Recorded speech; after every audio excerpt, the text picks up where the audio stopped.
Now we're coming together, just you and me. Oh, you are my reason. Oh,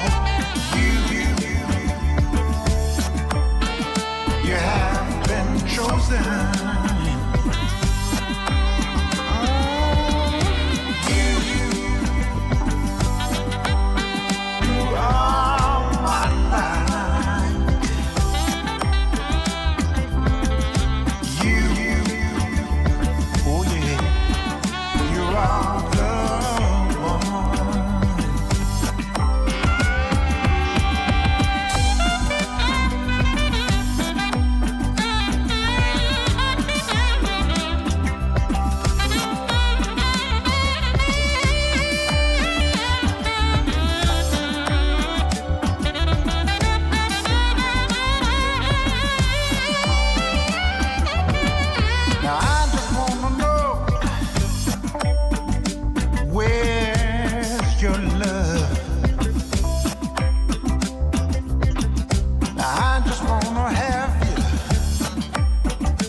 Share it with me, yes.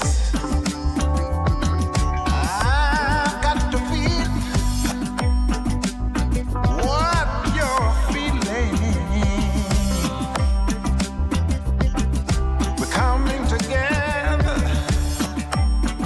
just you and me.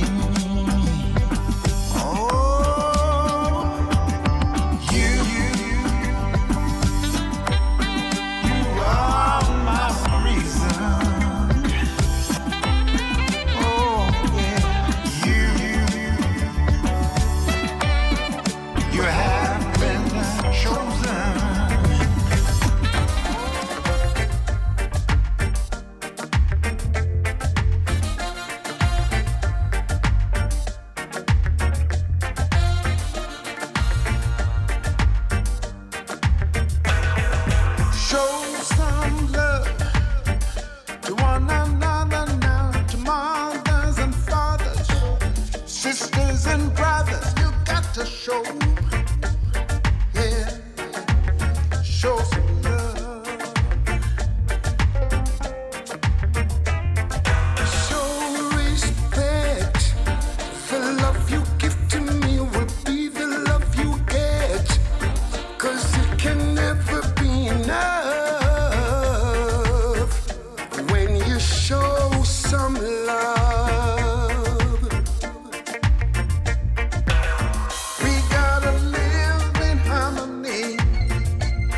And I know that's how we'll have prosperity.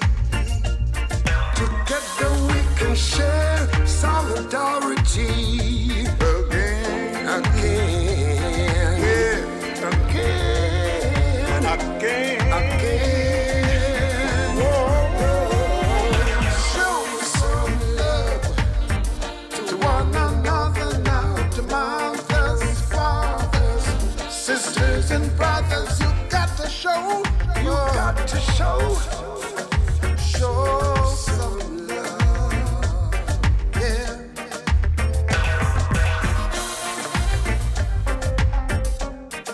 Show some love.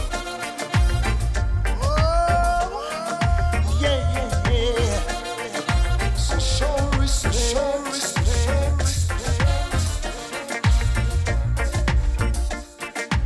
Listen. We gotta live in harmony.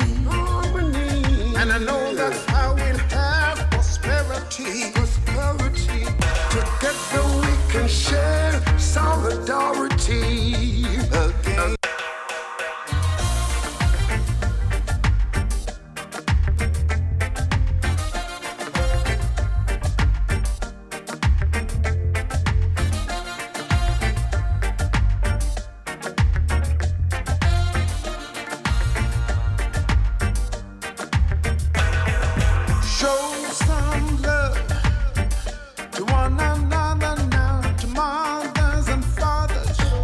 Sisters and brothers, you got to show, yeah.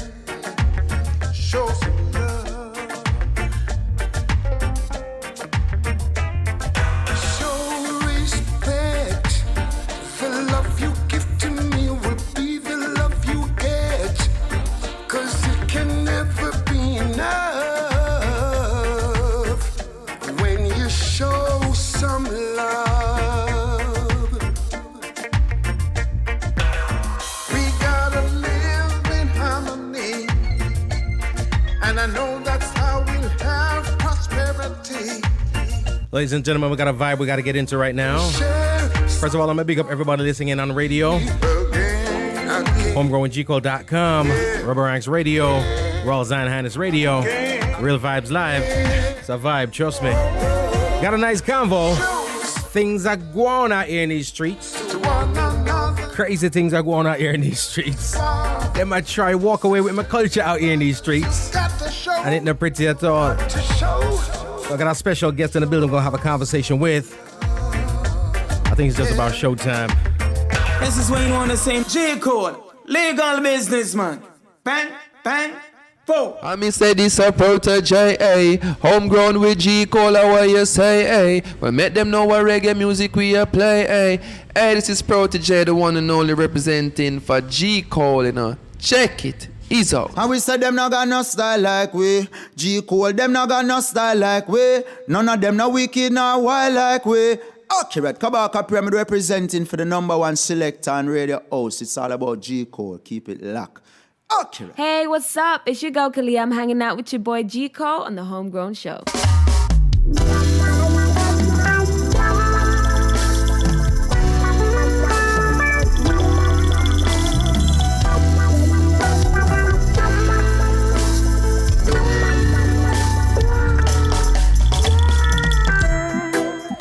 Yes.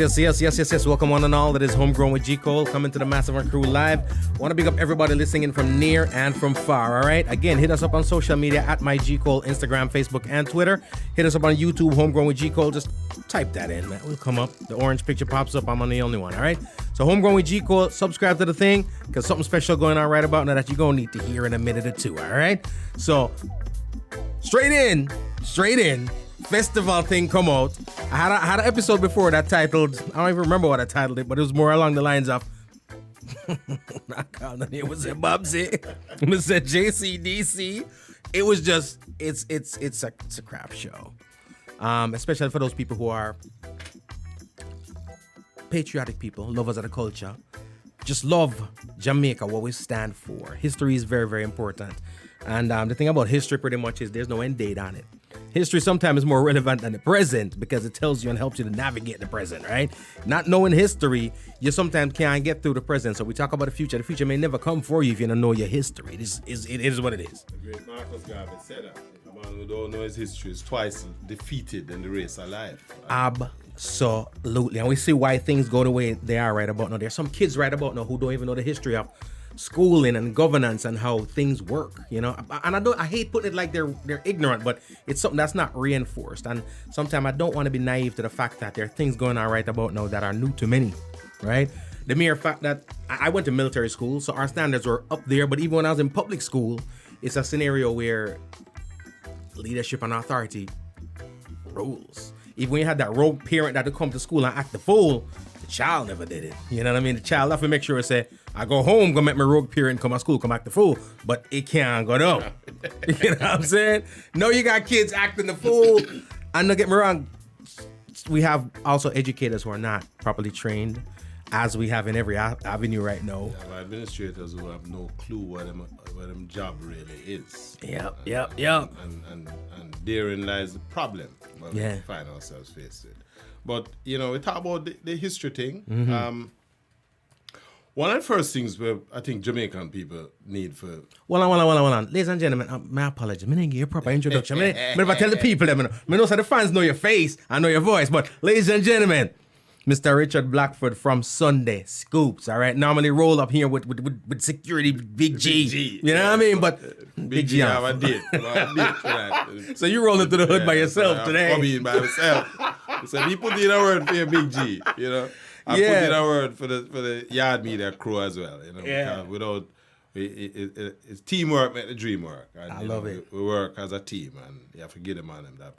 Big up Magic, big up my son Nicholas, big up Judy, and most definitely big up the great Big G. Cool, man. Respect all the time.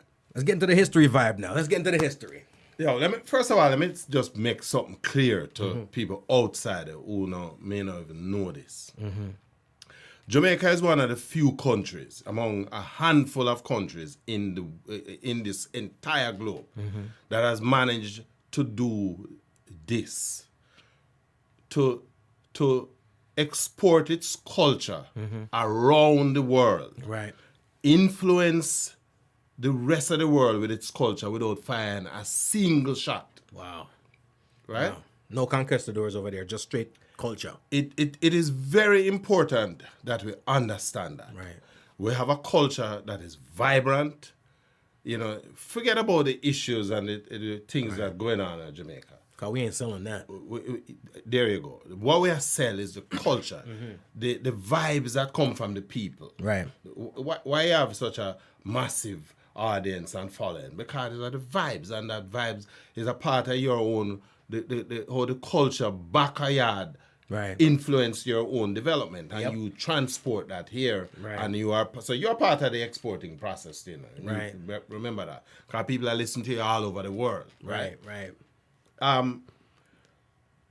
So we you know, one facet of the culture, a massive facet of the Jamaican culture, is the music, Right. right? We take it for granted that the music just dead there and we don't have to do nothing about it. But you know, for a small place like this, Jamaica have a population about 2.9. Just round it up generously and say 3 million.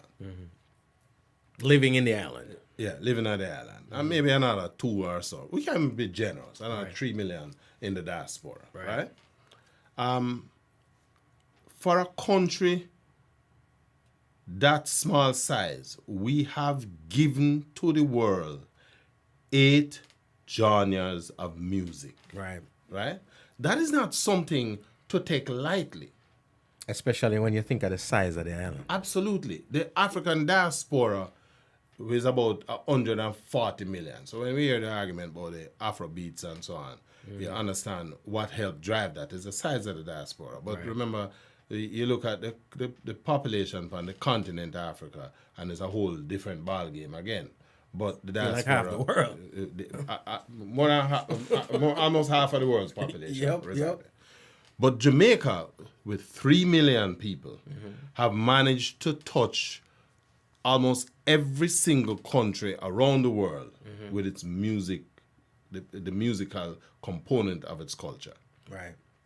A problem that we have, though, amongst Jamaicans is that we sort of tend to think that and we talk about the genres of music that, you know, ska stop and then rock steady come in and ray. Some people don't know that Naya Bingi music is a genre of music. Right? Some people don't recognize that, you know, when we talk about the Naya Bingi thing, we're not just talk about culture and burning spear. You go back to the days when Prince Buster put out the tune O Carolina. That's a Naya Bingi tune. The first festival song is a Naya Bingi tune. Right. Bam Bam is a Naya Bingi tune. And so it tell you about the impact and the influence of Rasta in the culture, right? And so we tend to take all of these things for granted because it is in front of us, it's there, and you know, and especially the people who are charged with the responsibility to provide the guardrails for this culture. That is what makes this whole festival discussion so egregious. Right. Because what are we carrying on about in terms of the culture? The festival song contest. And a lot of people will get up and say, but festival song thing redundant now and all of that. And that's the question. Is it? Is it? Really? Yeah. Festival and the concept of festival is a very integral part of how you marshal the attitudes of the people within your population. Right. So a integral part of any festival celebrations has to be the music. The music is a spearhead of the feel good component that brings all of the people together. So music is very important. As to the contest, Jamaican music was built over the years out of this contest environment. If you go back to... Not just artists that were considered festival artists. No. We're talking about musicians, period. Musician, period. Right. So let's go back. In 1957, we had the Virgin's Opportunity Award, and you know, it's very important that people understand these things, you know, because our Virgin's was this a little man who born in Jamaica and I think come from Manchester, Mandeville, that side there, and him born around in the 30s, and he went to war. You know, Jamaica was a colony, so him go fight, enlist in the war, the Second World War. But at the end of the war, he came back to Jamaica and he started to work with the Gleaner as a you know, a features man, you know, create programs and so on. And he devised these what we call talent contests. He had a little program on RJR at the time. In fact, it was probably ZQI radio, which was what RJR was. And what he did is the winners of his talent series would get to come on his show on the radio. These talent shows were offered at halftime. You know, when you go to the cinemas like Rialto and Palace and Gaiety and Majestic, Ambassador Theatre, all of these Palace cinemas, them show a double bill on a Wednesday night or a Saturday night. When the first show done, the talent contest kick off and it run for maybe half an hour. A man come and you have singers, you have dancers and so on. And the audience provide the vote. Right. Out of these singing contests, the winners, the pool of winners start to become the recording artists because it coincided with the business of recording the voices of. In fact, in the 1950s, the Gleaner promoted a contest of having people record them voices. So if you have a little nursery rhyme and thing, you go down a Stanley Motor up on King Street at the time, and you record the thing, and over time that grow. And so with all of these talent contests, that now the singers start to say, well, this is an opportunity to go make a record. Right. And then record them voice on a soft wax. One of the earlier pieces would have been somebody like Derek Harriott, who do him first big tune, a tune named Lollipop Girl, and him sell it to Thunderbird sound system for Walton Park. And it just changed the dynamics because prior to that, man play music where them bring from foreign. Right. You know, the blues and R&B and thing. But the long story short, it is these talent contests that identify a lot of our talent. So the Alton Ellis, the John Holtz, the Bob Andy, the Delroy Wilson, Dennis Brown, and I could go on and on, Marcia Griffiths. Right. It was these talent contests that identified them. And for clarification, these talent contests that we speak of, they may not necessarily have been the festival competition. No, they weren't. But talent contests nonetheless. No, absolutely. No, right. The festival competition was started in 60. It was conceptualized in 65 and implemented in 66 because by 1965 we would have been 3 years old as an independent country, and things now go so good, and people get disillusioned about this whole independence thing, and we're independent but not now go on, and so the government of the day set up this festival song contest because you always had. You had a Festival of Arts thing, which was always a part of the fabric of Jamaican culture from as far back as 57, 58. Right. So the festival concept wasn't what was new then was the festival song, because even prior to that, you used to have a mentor song contest, right? And so then bring in the festival contest now with 66, and as we say, Toots win. Let me ask you this, because I think sometimes we got to bring these people to a place of understanding. Festival, one, it's not synonymous with Jamaica. Never started in Jamaica. No, absolutely. The concept of festivals is a patriotic thing. Right. You mentioned something very early on in our conversation, which was pretty much that Jamaica offered so many things to the world without firing a single shot, right?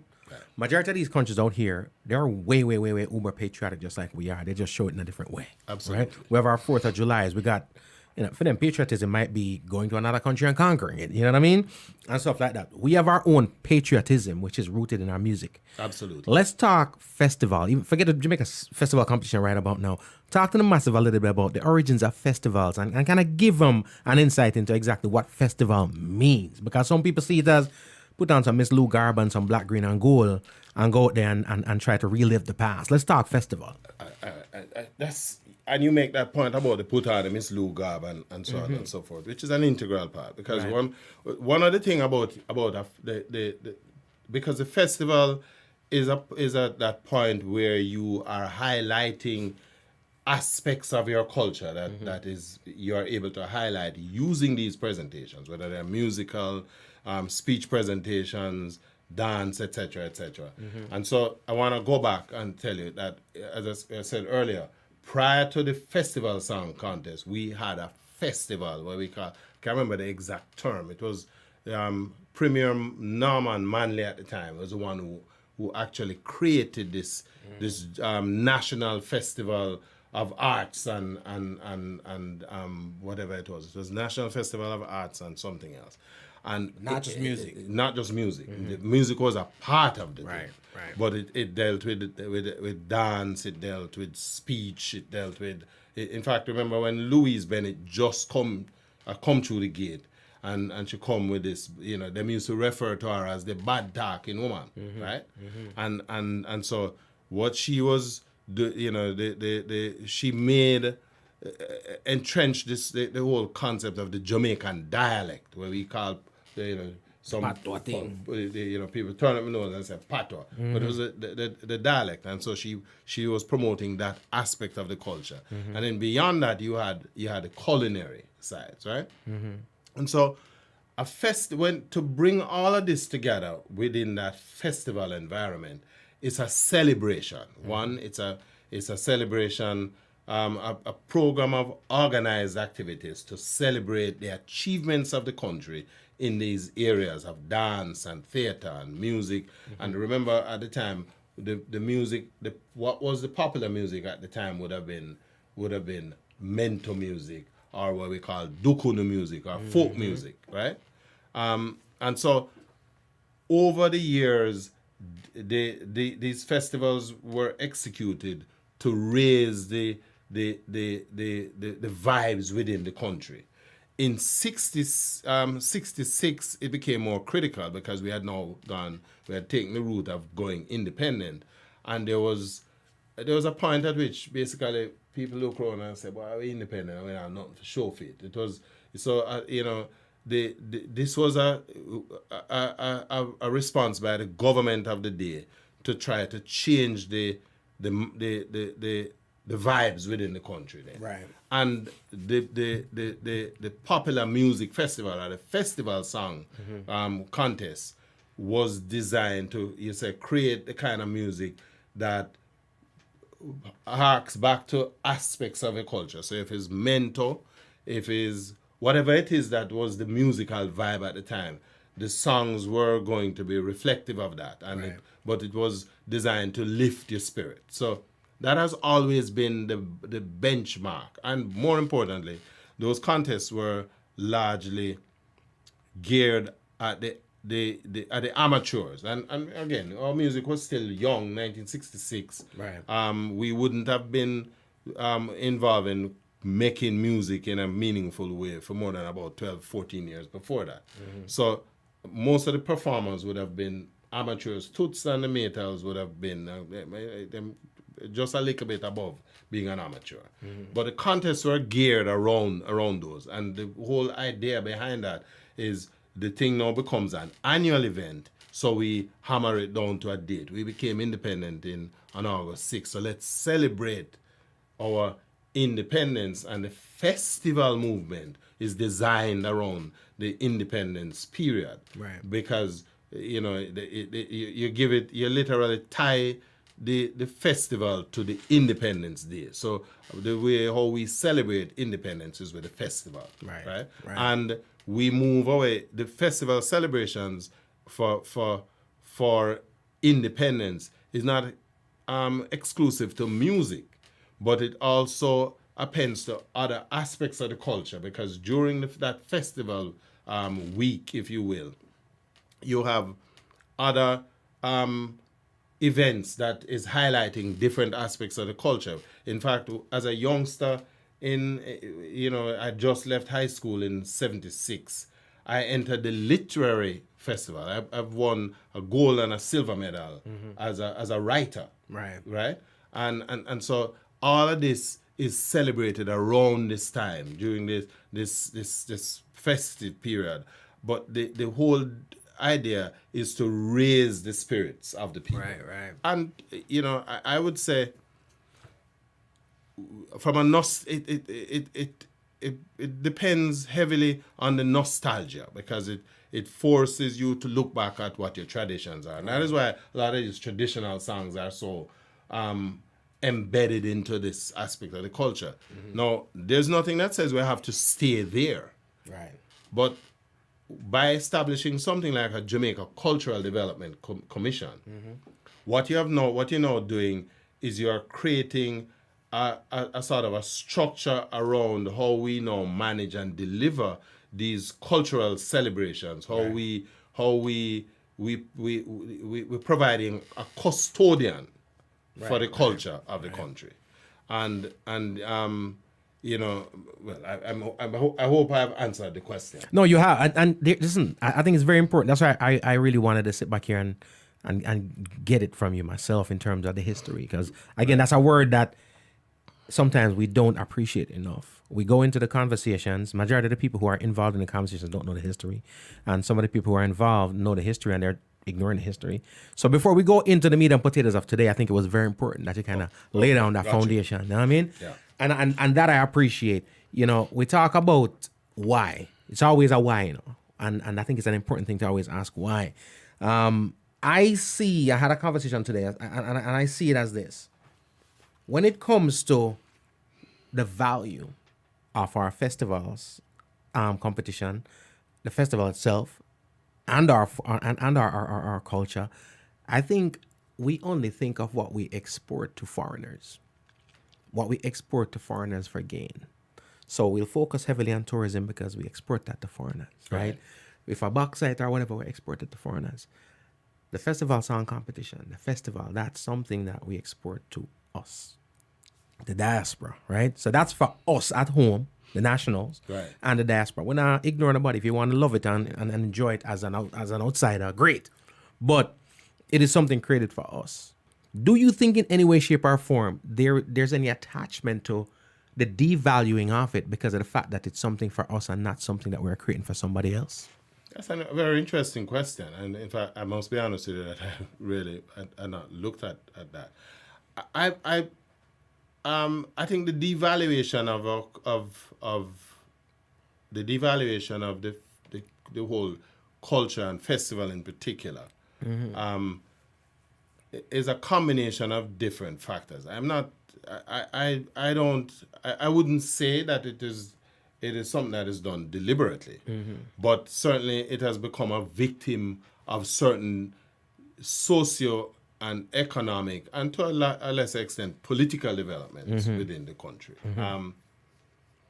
One of the, I'll give you a little simile.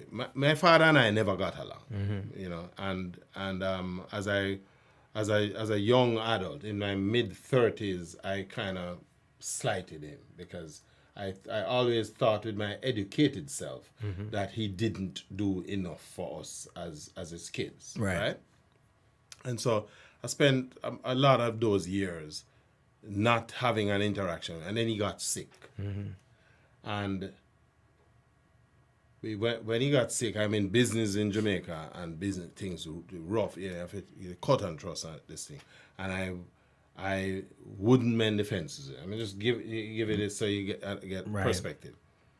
And then he died, and my mother just said to me, "You're gonna have to do the eulogy." Just that. You weren't prepared for that. I wasn't prepared for that. Right. And so for the first time, it forced me to take a look at the relationship with my father. And then I realized that what I was doing is assessing my old man based on my educated self. Right. And so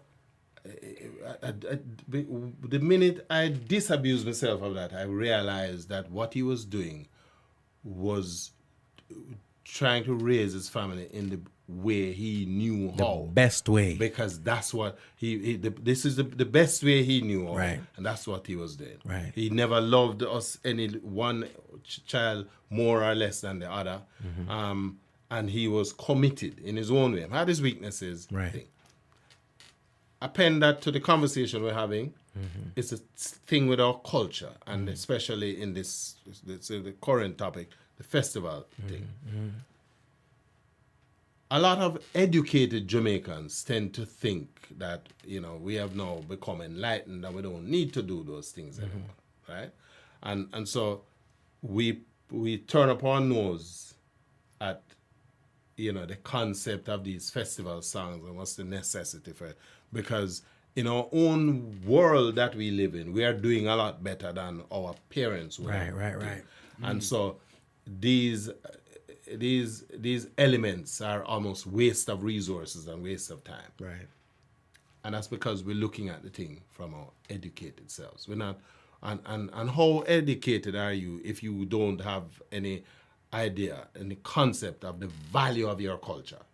That's a sketchy education, you know, because based on what you're saying there right now is that if we talk education and the different things that we're educated in, if somebody feels that way about the history, about the nation, then it means along your whole acquiring all this education, the part that you didn't acquire or you lost was history. Absolutely. But Marcus Garvey said it. A man who has no knowledge of his history, regardless of what your exposure is, or the degree or the extent of it, you're twice defeated in the race of life. Right. And so a lot of, I have heard, you know, discussions over the last week and a half that this whole imbroglio breakout of people who are saying we should have just do it with this damn festival song thing because it don't have no value anymore. Right. And I'm saying, how do you... Well, let me ask you this. Before we talk about the value of it right now, because the word you used earlier was anymore, right? Let's talk about the value of it previously. Not as far back as, you know, it being very recent post-independence, and we needed to uplift. So let's go 10, 15 years after that now. I'm an 80s baby, right? And as much as the 80s are years removed from the day of independence, or the year of independence, I still look forward to, enjoyed, and that was culture for me, right? Just like how we looking forward to Sumfest and Sunsplash and all the other things that happen, right? And summer and Easter and Christmas. We also looked forward to Festival, right? So now we're 2022. What happened between then and now? Because I don't want people to mistake hearing what we're saying and thinking that, oh, well, you know, after a couple of years of doing it, people were already on the fence about the value of it, because the value was there even up to I was a teenager, a young adult. the value is still there. The value, but is it there for the masses, or is it just there for the people who are nostalgic and holding on to something like myself? I'm not afraid to say, yo, I'm a nostalgic guy. You know what I mean? I want to see John Kuno too. Me want to see all of them things. I'm not done with it. People like, yo, you know what I mean? Them done it. No, I'm not. And it's the same thing with the festival vibe. True. So is it straight up nostalgia, or have we actually lost something? We have not. Well, let me rephrase my answer. I think the response is a function of who is having the conversation. Where this particular set of Jamaicans are based. Salted are Jamaicans, and that is more than 70% of the population of Jamaica. These celebrations are very important to them. Right. It is part of how they connect with their own national identity, right? Especially if you're outside of Jamaica. It's worse when you're outside of Jamaica. But the Jamaicans at home are just as involved. For them, these celebrations are important. What a lot of Jamaicans at home complain about is the quality of what is presented as a celebratory offering, right? So they're saying the thing important. We look forward to this thing. There are aspects of how we interact with and celebrate festival, right? And just like Christmas, or when Christmas done, we fold up the Christmas tree, or we take down the balloon them and the decoration, and we wait for the next Christmas. It's the same principle that is applied with festival. But we're doing it every Christmas, right? though. Eh? But we're doing it every Christmas. And we do the same thing Yeah. within Jamaican homes generally. People see the same thing with festival, but they need they need that motivation, and so that is why this whole concept of festival, or if you want to call it popular song, because we sold that to our people in that period between 66 coming forward, that an aspect of an integral part of the whole festival celebration is the festival song. So even though we had succeeded in calling it after a while a popular song contest, Right. Jamaicans relate to it as the festival song. Yeah. And so whether the song say festival or not, right? It don't matter. Why did they rename it? Why did? Why did they change it? From the festival song That's competition. an excellent question. I think that was part of an attempt to try to deal with this dissipation. Well, in terms of the Stigma. festival song, the feeling was that this song, after festival done, nobody is park. playing the festival song. Yeah. But the reason why the festival song is not being played anymore is that there's no incentive to the selectors or the people in radio. What drives your festival, the festival activities and the festive feel that should surround the season is how radio Right. deals with the celebration. Right. A lot of people who are in radio now, and radio in Jamaica in particular. I come from a time when Jamaica only had 2 radio stations. I think we have about 45,000 radio stations And now, counting. right? And so I hear a guy, because I was on this press conference this weekend with the JCDC thing, Right. and I remember one of the media guys who was on it, he basically put it on the table that what is the incentive for him to play a festival song? Right. Him say a song is as basically 3 minutes, and in 3 minutes he could run 6 advertising, right? Wow. Right? Do I need to go any further? Nah. So pretty much our patriotism is for sale. So our cultural, yeah. So No, the point to be made is to transform this thing, to get that ethos back in the festivities. The dependence is going to have to be on radio. yeah. And if people who are in radio can't see themselves as, going out of their way to support the culture, Because it's a That's- business. Radio's a business. true, but there has to be a point at which, without this vibe, the spirit of the country, Right. is celebrated within this festival period. And that is priceless. That's exactly it. And so if you are a radio practitioner and all you can see is there's nothing in it for me to play this song, or in order for me to play this song, I have to be compensated for my airtime. Hence my comment about the fact that the patriotism is for sale. But there's 2 things there, no. One is this, the wheels have to keep turning, yes. We have to pay for the light and all them things there. So that means that there's some investment that needs to go into radio and those festival songs being played. And the reason why I have no problem at any point in time saying find the money somewhere is because if we get far enough in the Miss World pageant, we'll find the money if we do what we need to do. If we get, But I'm glad you mentioned that too, because here is the thing. In fact, I thought that the comment was a dunce comment. I wasn't feeling it because I watched it after. I was done it live. Yeah, But I watched feel it it, live. If it was a different type of forum, I would have addressed that with the individual.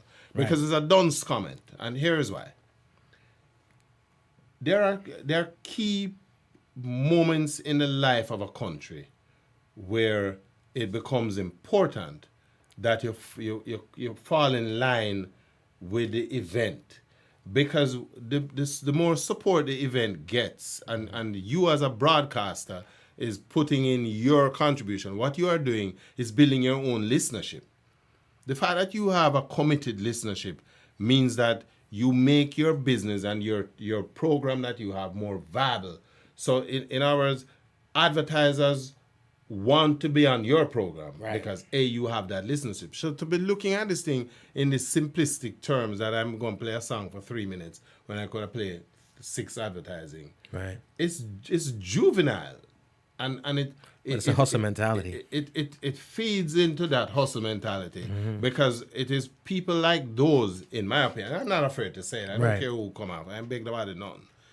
This is how this whole payola thing coming because Yeah. if a man ain't paying me, not play your music. Now, when I heard that comment, Yeah. that's what I thought, and I thought, wow, brazen, because you know, right now we're on this forum with a million eyes, right?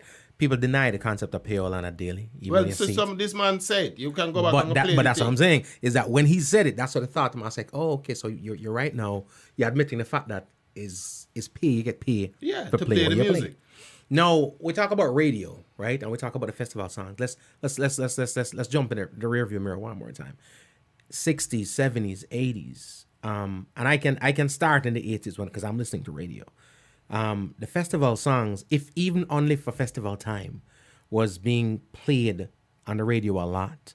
Now, people talk about festival songs in terms of the content of the songs that make them festival songs. But truth be told, the Bam Bams and many other songs in the world, some stuff by quite a few other artists, they were just regular songs, and the instrumentation have a festival vibe. I did a show when I was saying, you know, certain songs require certain things. Christmas songs require bells for it to be a Christmas song. If it's not in there, it to me, it ain't, right?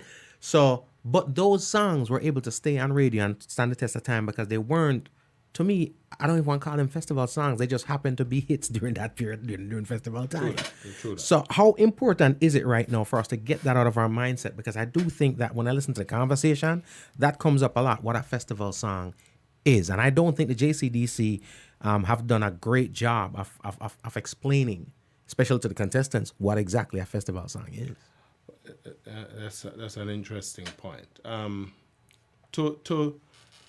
To your, let me take the argument first though of the whole concept of the festival song, because implicit in that is a whole set of activities that is really what helped to create the atmosphere and drive that atmosphere towards festival. So we are now in June, and typically back in the day when you have a festival song, the first thing you reach out to the public for entrance, and people come with them piece of paper with them song right on it, and you have an audition. An audition, maybe a live audition in front of an audience of, a set of judges who go and listen to your presentation. They don't come in and finish singing. And this is how it was. This is a thing. And so them come and them have a song. A man write a song upon a little piece of book leaf, and them come and them stand up in front of you. And so what you're listening for as a song is if it is satisfying all of the elements that you're looking for, that you put out there in the thing. Right. And so you may do 5 or 6 of these auditions, and out of these you're gonna select 20 songs, the 20 best thing. And so when you take those 20 best songs now, the 20 best compositions that you heard, you then turn to the production people, the Coxsons, the Joe Gibbs, the Prince Buster, and so on. And I'm just going back to those early days. Derek Harriott, whoever. And you say, all right, guys, we have them man produce them thing and the material, and we like them 15 songs. Right. So here we want you do. Let's build a rhythm around them tune, around them composition, yeah. Let's sit down with the composer or whatever, and we will rework the lyrics. Right? Because that's how the thing used to be, you know. So people were not being asked to show up submitting already produced, written, recorded, ready for radio. In those days, no. ISRs, and I'm extra with it right about now. Yeah. Laden code songs. In those days, no. No. Do you know if this officially changed?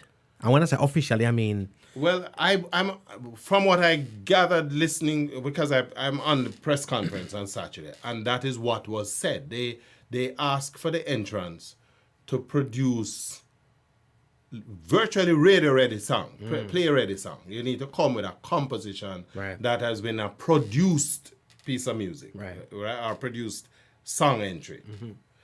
Now, in my opinion, implicit in that is the road to the disaster that we currently have, right? Right. You have to have a budget now.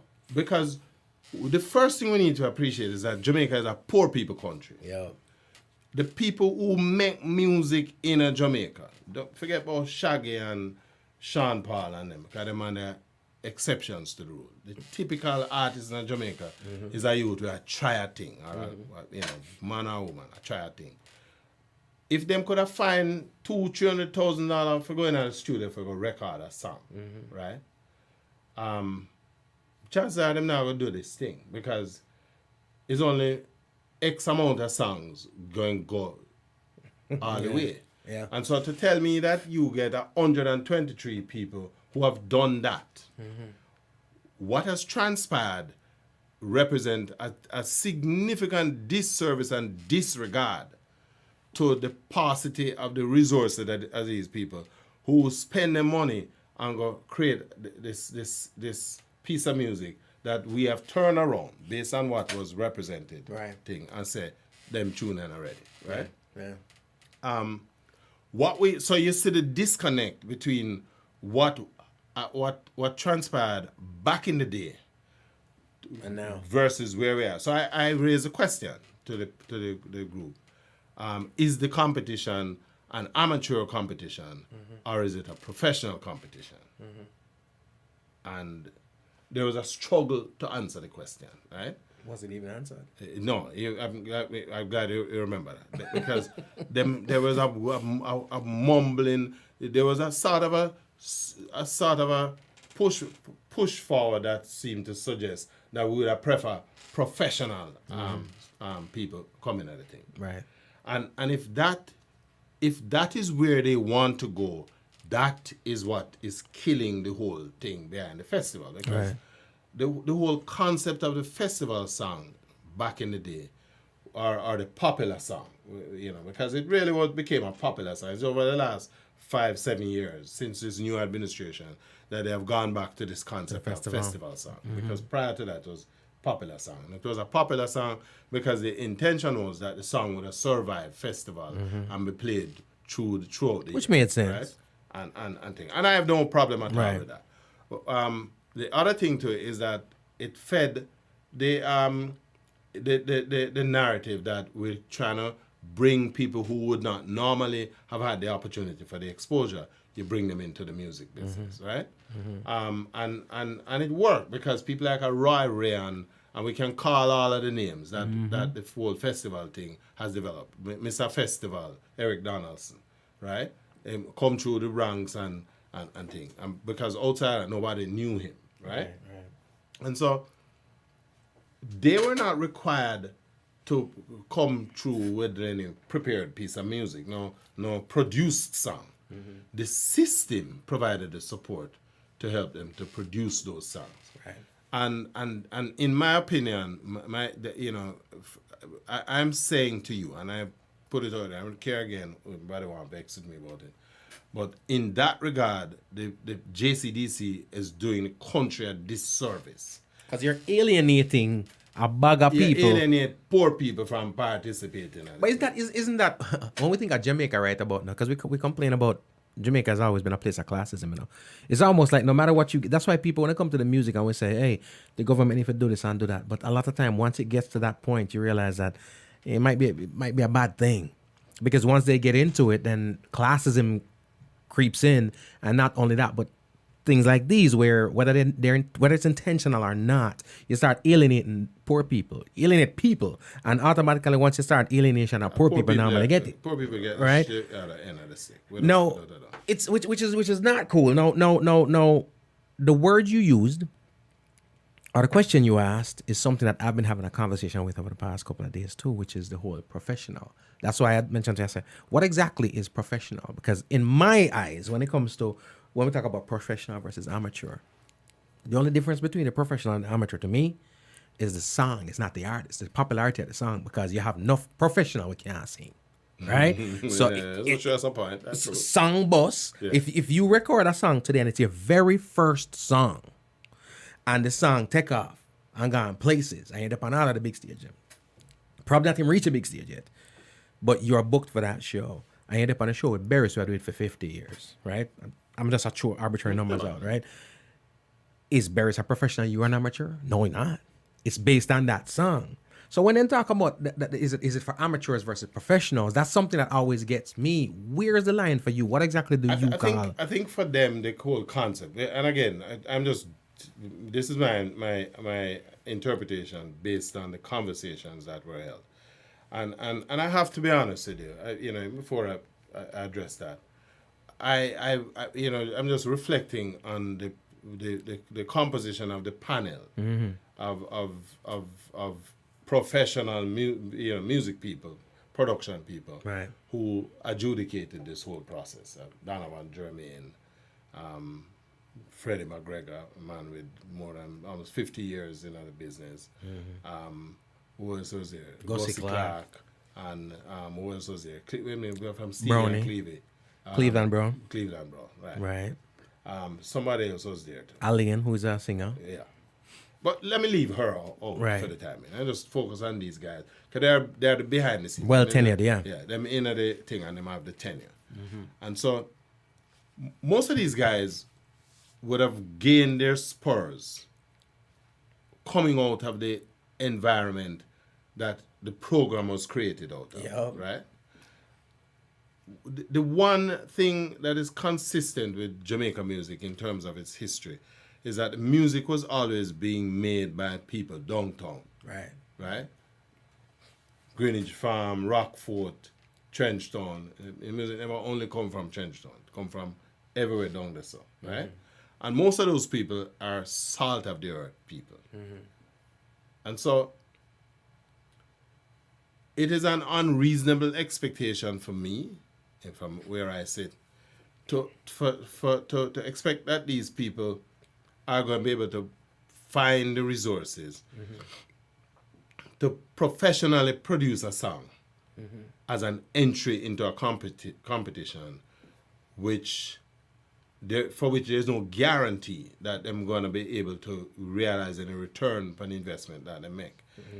In any event, we are in an environment in Jamaica. We have more studio in Jamaica now for make music than we have musicians for make music in the studios. Right? A lot of people can find a little money and them can put up a studio and can, thing. And they too contribute to the unprofessionalism, because a lot of these studios, them a mix music and the music off key, and them because them now have the grounding Hustle. but them a hustle and them a collect the people their money too.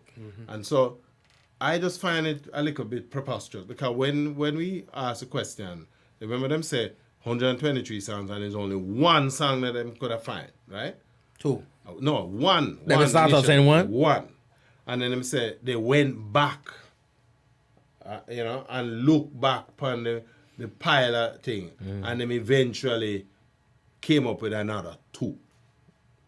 Me remember that like as clear as a bell. Which this is what they said on the panel. Yes. Which was not what was originally said in her thing. No, that was in Parliament. Them say one song. Yeah. And then them find another one. Yep. But Yeah. yeah. The discussion on Saturday spoke to it spoke to a single song, and then on a re-look and identification of two other songs. No, you can't tell me at my age, born in a country that has given 8 genres of music to the world, right? That has influenced not only, apart from the 8 genres, we have influenced hip-hop music here in the United States, reggaeton here in the United States. We have contributed to the rebirth of Afrobeats, because Afrobeat was there long time.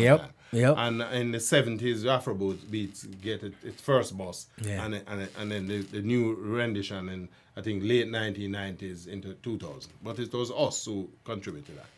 So technically, we can make claim to another 3 genres, if you will, of music that we have contributed to.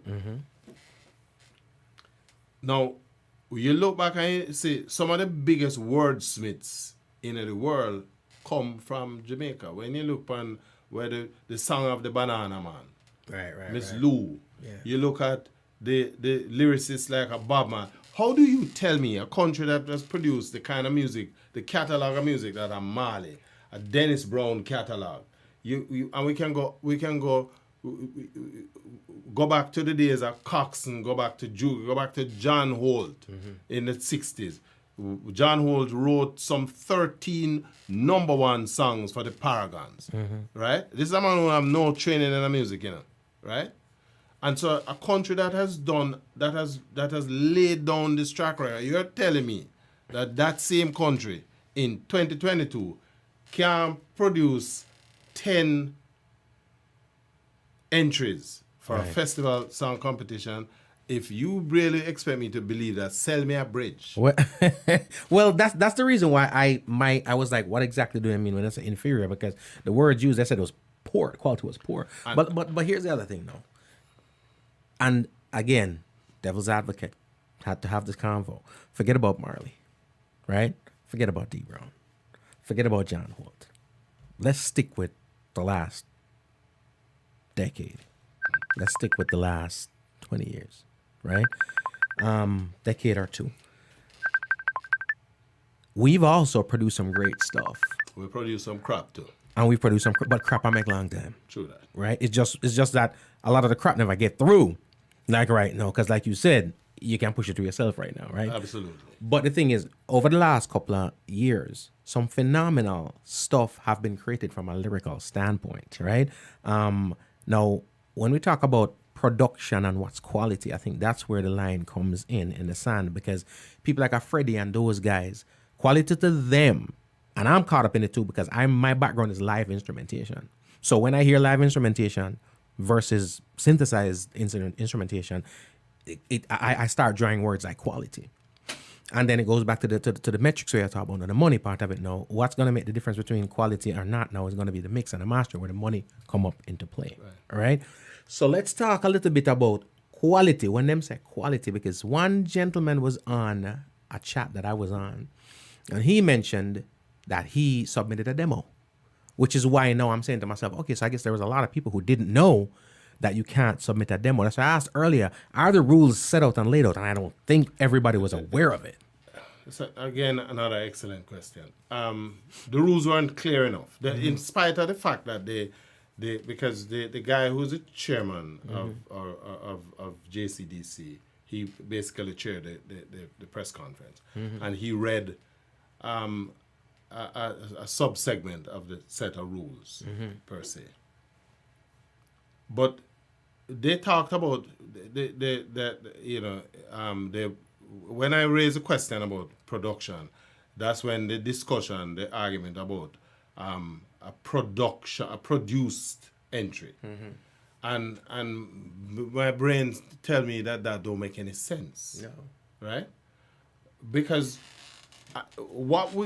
here's the problem that JCDC and the whole festival thing for Jamaica in 2022 is faced with. We know that 2022 is coming, and that 2022 is the Diamond Jubilee of the countries. So we've known this for 60 years? We know this for 60 years. Right? Right. Or if you want to be a little more judicious, we knew at least 5 years ago that this is going to come. And so we want to make a statement. It's an opportunity to make a statement. The people who are responsible for marshalling our culture drop the ball. I'm not afraid to tell that. In no uncertain terms. Right? Yeah. Because if the objective was to make a statement, we can't be now just defining what we want to do in June or January of 2022. Right. We should have made those decisions 2-3 years ago. Right. And make it known to the masses. And implicit in that is that you're gonna now transmit this information to the masses. So if the whatever JCDC had been doing over the years, for the last 2 to 3 years, regardless of COVID, whatever it is, you need to be on your A++ game. Right? You have the resources, the budgets, the access to all of the media houses to be able to communicate effectively to all and sundry in your population. If our objective is to make this thing special, Right. you need to utilize the thing in front of you and talk to the public. You need to organize. Don't tell me about COVID and all that. From last year, we should have been doing these auditions. You don't need nobody to come to the thing with no production ready, produced material. But that means that they're not auditioning people. See, that's the thing is that you're thinking about it from the concept of an audition. Based on what's being said, it is no audition. It's professional recordings they want. But you can't listen. The fact is that you failed to communicate To the masses. effectively to the masses. What Because is they it would that not you- have submitted demos and acapellas and this and that had they known. Because it wasn't communicated properly. And even then, the presumption that you make as somebody who is participating in the music at this level, we live in an environment where we have access to American Idol and X Factor and the America's Got Talent and so on and so forth. Prior to those competitions reaching the point where they're on television, they have auditions, Yeah. right? A long period of time before that. Absolutely. So you can decide that you want a batsman for stand up on your wicket and bat and make 200-300 runs, but you never give him an opportunity to get some net session. So him get a chance. But even rising stars have auditions long And that's what I'm before saying that. to you. Every one of these competitions that are out there, in the old days with the Virgins thing and the other little competitions, the youth them know that them need to make some preparation before them go up on the stage. So evening time they come from school, them in them yard or under the street light, and them a learn how to practice how to do for the backup singer, backup the main vocalist, that kind of thing. Because they knew that this is a requirement of the thing, right? And so you can't tell me that an agency that is responsible for the guardrails of our culture and the music, which is a critical part of this culture of ours. On the 60th. And on our 60th independence, The Diamond anniversary, Jubilee. you have not provided those. Typically, what happened with the JCDC is that they have workshops for these upcoming artists. And so, at some point, as I said, somebody dropped the ball. I am wondering, is it a case you're not on money? If you're not on money, well, say so, right? And even then, if something had happened, now we needed to find $10 billion to address that thing, who would I do? Yeah, fine. Your culture is important enough for you to put in that investment and set up the thing. So we talk importance. You just mentioned if the culture is important enough, then it lends to make you start thinking about or asking the question of motive and intent, right? So, and by that I mean no conspiracy theory, but if my intent is to showcase the best on this monumental occasion that's around the corner, right? Then I am going to do whatever. Because again, we send our athletes go to run when they know how to place. But if they start doing well, all of a sudden we find the money, right? Absolutely. We don't know when the royal family's coming to town, but if they do decide them to come to town, we find the money. Absolutely. Right? So let's talk about motive intent. I feel like this, especially when I look at the panel, and the panel comprises 3 of our top producers, not this year, yet last year, but from now till probably 30, 40 years, right? And then we have our Freddie, who that's legendary even longer, right? We have Alian, who is making hits right now, today. So the panel comprises of, intellectually, people who can make this happen. True. So if my motive, my intent is to make sure that this happens, and I get sent over to me a barrage of songs that, according to our checks and balances, don't meet it, right? Which right now, when you get regular songs for radio, it don't meet it more time, right? And I'll tell an artist, yo, this one mix, this one master, and sometime I'm going to do it and come back. If you've got the guys who are mixing and mastering, if you've got the guys who are making majority of the hits over the last 40 years, and the people who are still making it right now, if the intent, and I'm repeating this over and over, is to get the stuff out there, then why, instead of rejecting, why not do what it takes to make it the work, the already what I deem quality work, ready for presentation. Even the guy that sent over the demo, when I listened to his song, content-wise, swag-wise, in back of my mind, it is as festival as it comes. The songs that me love from the festival Right, years, right. it give me that vibe there. So if I am a man with the resources, right, then why am I not say, you know something, Jano, come down to the studio. Even if I have a bill it to JCDC at a discounted rate. So it makes it brings you the question of motive and intent. You see, when you represent it like that, G. Cole, it's almost, it opens the door towards the conspiracy theories, right? But I'm not going to go down that road. I'm going to say that we have conversations that are designed as public representations, right? But beyond the public representation, there's no actual activity that's going to support that. This is a classic case of what has been played out over the last couple of days, right? Again, let me go back. We knew that 2022 would have been our Diamond Independence celebration, or Jubilee celebration. We knew. We knew this from 1962. Let's bring it forward. We knew this 10 years ago when we had the 2012. And so by 2018, we also knew that in 4 years' time, we're going to be here. Here's an opportunity, because if you go back to what happened in 2012, we had some issues too, if you remember. Right? Our problem in Jamaica is that you have a lot of grandstanding. And I am not afraid to say that a lot of what transpired this past weekend, both beginning with the announcement in Parliament, that's grandstanding, right? Because I am of the view, I find it very difficult to believe that these people were serious about producing a festival song competition in the first place. Motive intent. Right? Because what played out in terms of how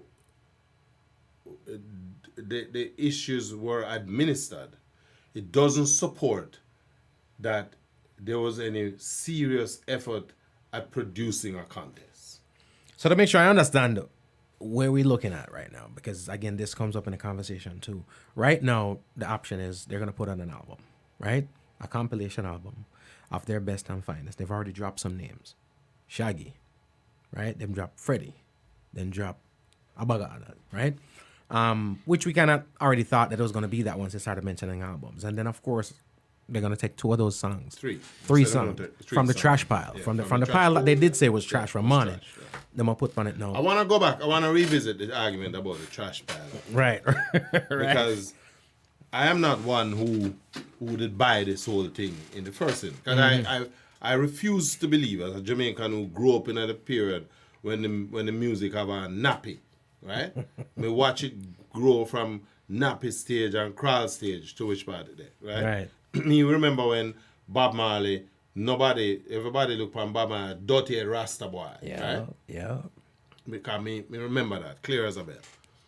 So I find it difficult to accept that a country that has done all of this can't find things. So I went back. In fact, today I replayed the press conference. And when you replay the press conference and you hear some attempts to sort of mollify positions in terms of the content of, the quality of what was presented. And so in the representations that was coming out, you realize now some of the disqualification components were about, as you said, the man who submitted a demo tape. Or A cappella. Where people submit a cappella is a contest, right? Right. And so if you're saying, you're not saying that this the lyric, we had there was representation and some of the songs and lyrics and the structure were great and so, but them never mixed properly. That can't be the basis on which you deprive an entry. Is either the thing, because you remember, select some songs. The fine tuning of the song is gonna come after you select them. Right. Right? And so, I go back to listening to Leroy Sibbles talk about artists come on a Sunday morning or a Coxon and the mango tree in a Brentford Road, and them come with a little piece of book leaf with couple line of a song, and him carry them in and say, all right, give me a tune that you would sing the song in it, right? And the man him hum the thing and him say, okay, and Jackie me too, build a rhythm, same time out of that. And within another couple of days, them take back the same book leaf thing and them structure it into a proper song. Right. Peter Tosh is noted. Right. Slide Dunbar tell me that. That Peter Tosh noted for come at the studio and him have 4 lines of a song. Yeah. Right? The song him gonna sing a 4 lines there on it. And at them in the studio have a thing and them work with him and create the song and the song is a big hit. Right? Right. That is the characteristic of how music is made in Jamaica. And you cannot to fight tradition and culture is tantamount to pushing water up Mount Vesuvius. Right? What we have done over the years is that we're trying to reorient the approach to this whole festival thing, and you talk about professionalizing. I hear the minister in the last part of the thing on this wrap up talking about this album, and the album should, at the end of the production of it, we should be able to enter this thing into the Grammys. To win a Grammy. Yeah. What we're doing is that we're not. It says that kind of representation demonstrates a disconnect between what we should be saying about ourselves and the reasons why we're doing this thing. It don't matter that the music could win a Grammy, yes or no. What we need to be doing is creating recorded output for our population first. Right. We want a song that Jamaicans will sing at any time of the year. People don't just sing "This is the land of my birth" during festival. Right. Draw that anytime I dance and People draw that song because the song is a great song, right? And the objective must always be, in my opinion, to be able to create songs that are as great as that song. Right. And whatever we need to provide to the population to be able to deliver that quality, that is our responsibility.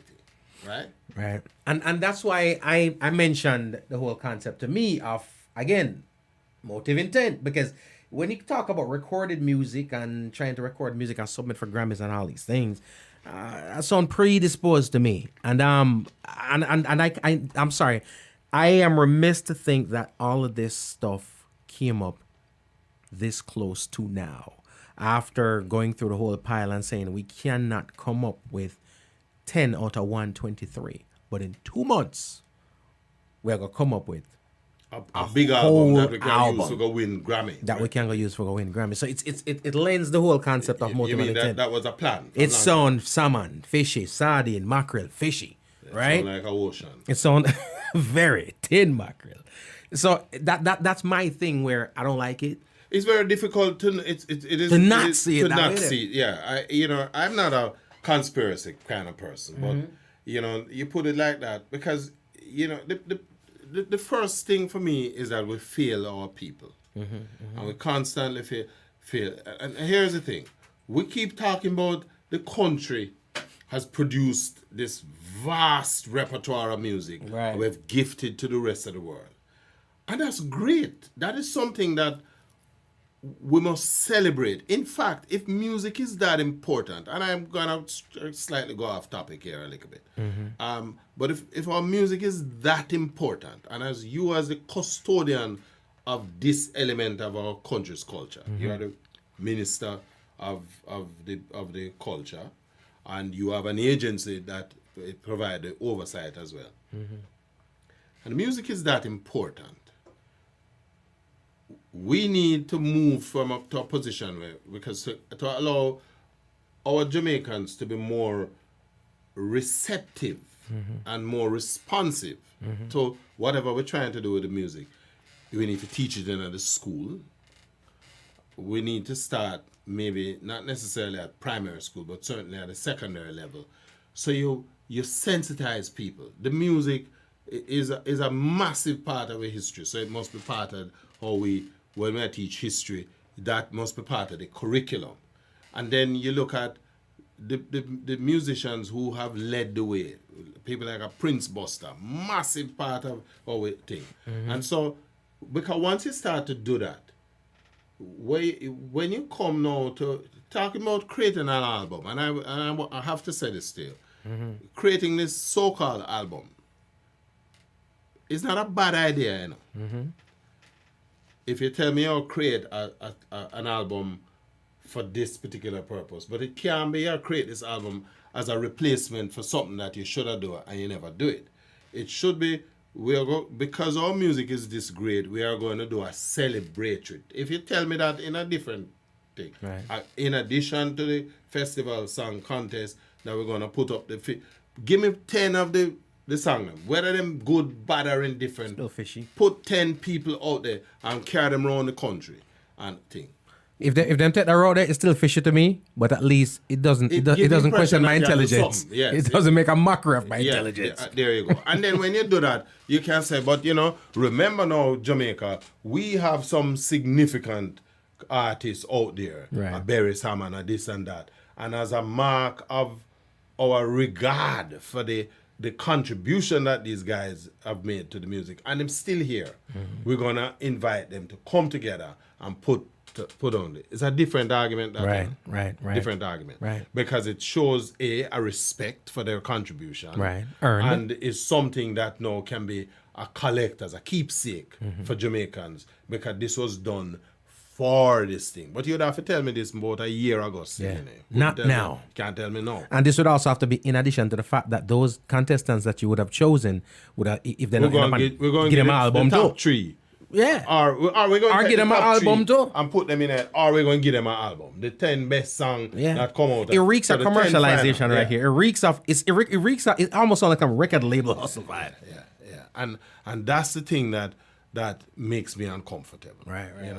And I'm just trying to understand. The harder they come. As a man, I'm saying, do we really believe or expect that he can push the ball past so much strong defenders and go? I know, like one time when I was RJR and JBC, you are a radio station. Yeah. We have internet, so we know everything. As you sneeze, we get it. Yeah. So how do you expect to run that past so many people? Not caring. Right? That's always been the thing. Is like, okay, it's one thing for somebody to tell you a lie and hope you believe it, versus them telling you a lie and not caring if you believe it. I'm gonna tell you this just because I'm, the rules say I should tell you something. I don't care if you believe it or not. Truthfully, I don't care if I believe it. But I tell you, I think. In other words, may I just answer? Let's answer that question. Yeah, answer you know what I mean? Because it'd be a little bit more disrespectful. I didn't answer the question, so we'll answer and calm yourself. So I don't know. It and I feel for those contestants. I feel horrible for those contestants. I feel horrible for the future, because at the end of the day, if that happened to me this year in 2022, me nah submit again. That's another interesting point. Okay, so 2 years ago, it was 2 years ago when Buju win 2 years ago. The experiment that brought together the Buju and the Toots and the whole of them. Okay. If after you have done that, we have ended up here this year, it shows the disconnect of your efforts. What you have done then was a grand waste of time and resources, because you thought this was your attempt at professionalizing. And so if the success, anytime you do anything, and I'm a business person, so you look at, if you create, if you design a strategy, right? Well, that's not even a strategy, that's a tactic. By bringing these big names, that's a tactic. So the idea behind it is that because them a big name, them do not go play thing. But that all right, let's call it a strategy. It's a strategy. The tactic will drive that strategy is that all of this music that these people played or created, you don't need to it to be playing on the airwaves constantly Right. as a reminder to the public at large that this is what we did with the festival thing last year, and why we're gonna continue with it. Right. Thing because you have demonstrated some commercial viability of the output. That nothing happened after the 6th of August of that year. Outside, we said we had a winner. Yeah. Let me ask you this. Over these years, we had a lot of, let's go back to Toots them back in the day, Roy Rand back in the day, you know what I mean? Delroy Wilson back in the day. When those artists entered the competition, some would say they're amateurs, some would say they weren't. The Jamaicans, everybody. Were they at the level of their career that Abuja Bant and a majority of the people who were on None this of them class were. were? None of them were, None of right? them were, no. Okay. So that being said, Remember, Toots was just boss when him do the festival thing. yeah, And if you remember, police lock up Toots the day after the festival. exactly. Right? So Even Eric Donaldson was Yeah. up and coming. none of them. None of them had a name and a career and stuff Absolutely. like that. Right. But yet Roman still, Stewart may have had a name. Tinga true, Stewart. a Tinga brother. Yeah. Yeah. With this last time when we had all these big name folks on there, right? We didn't have the effect, and again, the reason why you're going for the big name is because they already have a following. Right. They already have mass appeal, right? So it should do this and bring it to somewhere where it's never been brought before. Did that happen? No, and again, they dropped the ball from as far back as then. Because if you have put out all of this effort to bring these names, it is not an unreasonable expectation to have of them to be, because you now have these faces. All you need to do is to give more exposure to these faces. And so you create that repetitive thing in the minds of the consumers of the music, right? I doubt if you pull up, Toots dead, so that may be a little bit different, and that kind of drive this thing.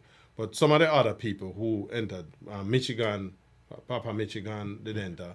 Who else did in there? Sugar man. Lost. No, web name did that too. Regardless, the point is, if you were to go Fact, back, so I can't remember into- now 2 years ago. Ain't good. there you go. So if you go back and you say, let's go back and pull up these guys' songs, right? And see how many views they have had and that sort of thing, right? The kind of commentary that followed those entries. Right. And what did we do? Because we're in a social media age. It was the coronavirus period. So there was the opportunity was presented to utilize the internet. Right. And drive the viewership to the song. We started Yard Media in 2020, right at the outbreak of the coronavirus thing. And we knew we were trying to develop an online platform but we weren't going to try to buy no traffic. We weren't going to do it organically. That's it and thing. But it does require a lot of time, because you have to have people who are now doing the posts on social media, following the conversation that develop around the song. If somebody asks a question, you have to respond to the thing. So you create this whole social media energy around each song, and you drive that.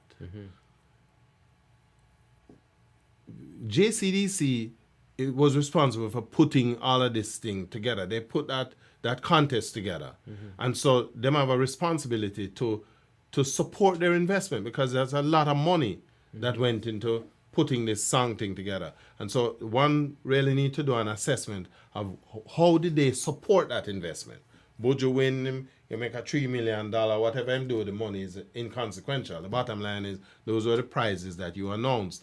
And so if you look at how much money did it cost the country to make all of those songs? Because I am submitting that most of these artists never spend the money out of them pocket for put them songs together. That Really? on a significant money. Unlike the 123 you're expected to do for There this you go. one. Because this was an effort you are trying to bring. So Right, if I'm an artist and you come to me and say, boy, I want to do some tune, me not pay no money for develop the work. I'll do the song.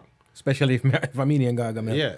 Me ain't putting any money in it. Yeah, I will give it the time and I'll do everything. Yeah. But I ain't spending $1. Right.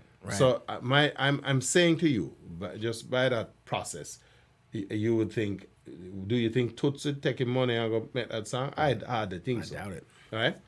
And so the question that it begs then is, having committed to that kind of investment, how did we support that investment now with the marketing side? Because if we had done that well, it would have made it easier for you to continue in this year.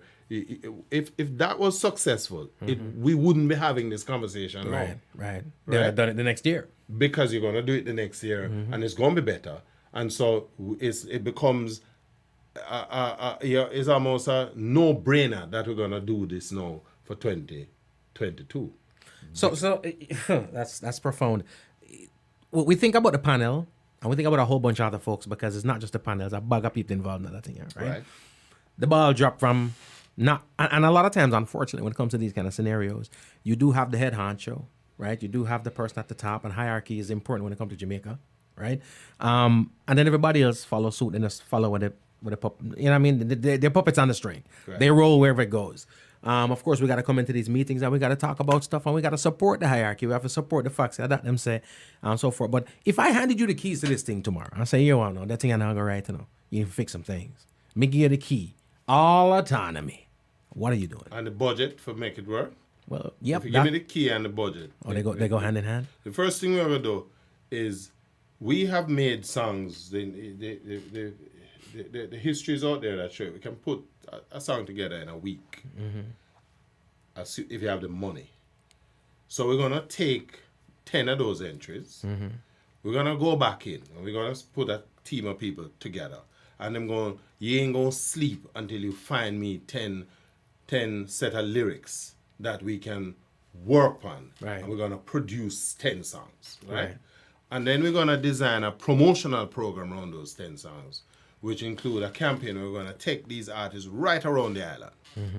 And we're going to make them sing these songs in every major town, or, our major parish capital over the next 5-6 weeks, right? So we might have 3 or 4 shows a week, depending on where you are, right? And we're gonna bring it down to the public is part of the process, because what I try to do is raise the energy level up. So we bring in the big producer, them who understand how to put a song together. We got a Sly Dunbar and a Grub Cooper or whomever else out there as prophet, and we say, guys, we need all hands and eyes on deck with this thing, and I want you create the rhythm track for this thing. If this song so and so singing, but could we find a better voice for singing them song, right? We're gonna compensate the writer and so on, and this is where we're going, because it's 2022. So, and then we're gonna have a road show, and we'll culminate the road show in a City X or at the National Arena or the National Stadium. And we'll open the gate for free, make everybody come in. So we have an audience. So you've just turned it into what it's supposed to be, which is a national thing. Absolutely. And the thing about stuff like that pretty much is the thing you mentioned, the energy of the people is important, because at the end of the day, I think there are many people right now who think that the only people affected by this are these 123. Absolutely. Right? And of course the panel and whomever, and you and me. But the truth is, when all this album come out, or whatever the next thing is, I can't see the masses being as interested. But they're not a part of its creation. So you all get them for be interested. So it's just another album. Yeah. It's just a compilation. Unless you bring the people back into the thing where they're a part of its development and its creation, you're wasting time. And August is around the corner. August is 53 days away from today. August 6th, by the way. Is all lost? If you do what we just start, where you just asked me a while ago, it's not lost. not. I'm saying to you, we can do it. You know, we have the expertise. It's certainly there. I haven't heard him say it, and it's because I'm not paying attention enough. But word is that the prime minister is not pleased, and the prime minister wants some stuff done. But now we're using words like the minister of culture, and we're talking about prime minister, and all that thing. How much of the disaster that is playing out here is political? I want to say political. I mean party versus party. No, I understand. But, I'm just processing before I respond. Well, remember the festival thing has the responsible administration. The government of the day is responsible for the execution and implementation of the cultural program that surrounds the independence period. And so if it gets messed up, you have to place the blame with the people, because it's either people were not properly directed, and that's management. Sometimes we need to just call a spade a spade. Yeah. By saying that, you drop the ball. If I said, G. Cole, you could have done this thing better, it's not a criticism of you. I am saying that you dropped the ball. It's either it's a fact or it's not a fact. Right? It's and so we need to stop take this pecuniary position where we get crony because somebody said, "Boy, you dropped the ball." You dropped the ball. Ego. It's not. It have nothing to do with that. We are all interested in the best for Jamaica. We know. Let me call a spade. And I am 64 years of age, and I have seen all of the ministers of culture. I've never had much experience with Siaga at the time in the early 60s, but you have seen over the years. Minister of culture has done a fairly good job, better than most of our predecessors, right? In terms of our elevation. But the thing about being in charge don't necessarily mean that you have to have your hand on everything. What you need to do is to make sure you have competent people, and then you provide them with proper instructions, and you give them the thing to do them work. But with the understanding that if you F up, we're going to slice your throat. Right.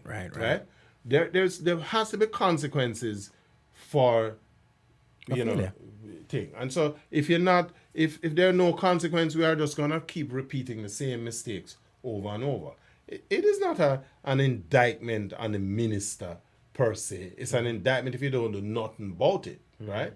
The reality is that we dropped the ball. There's no arguing that, maybe we are trying to take the thing in a particular direction and there was not enough preparation or resources in place to deliver that direction.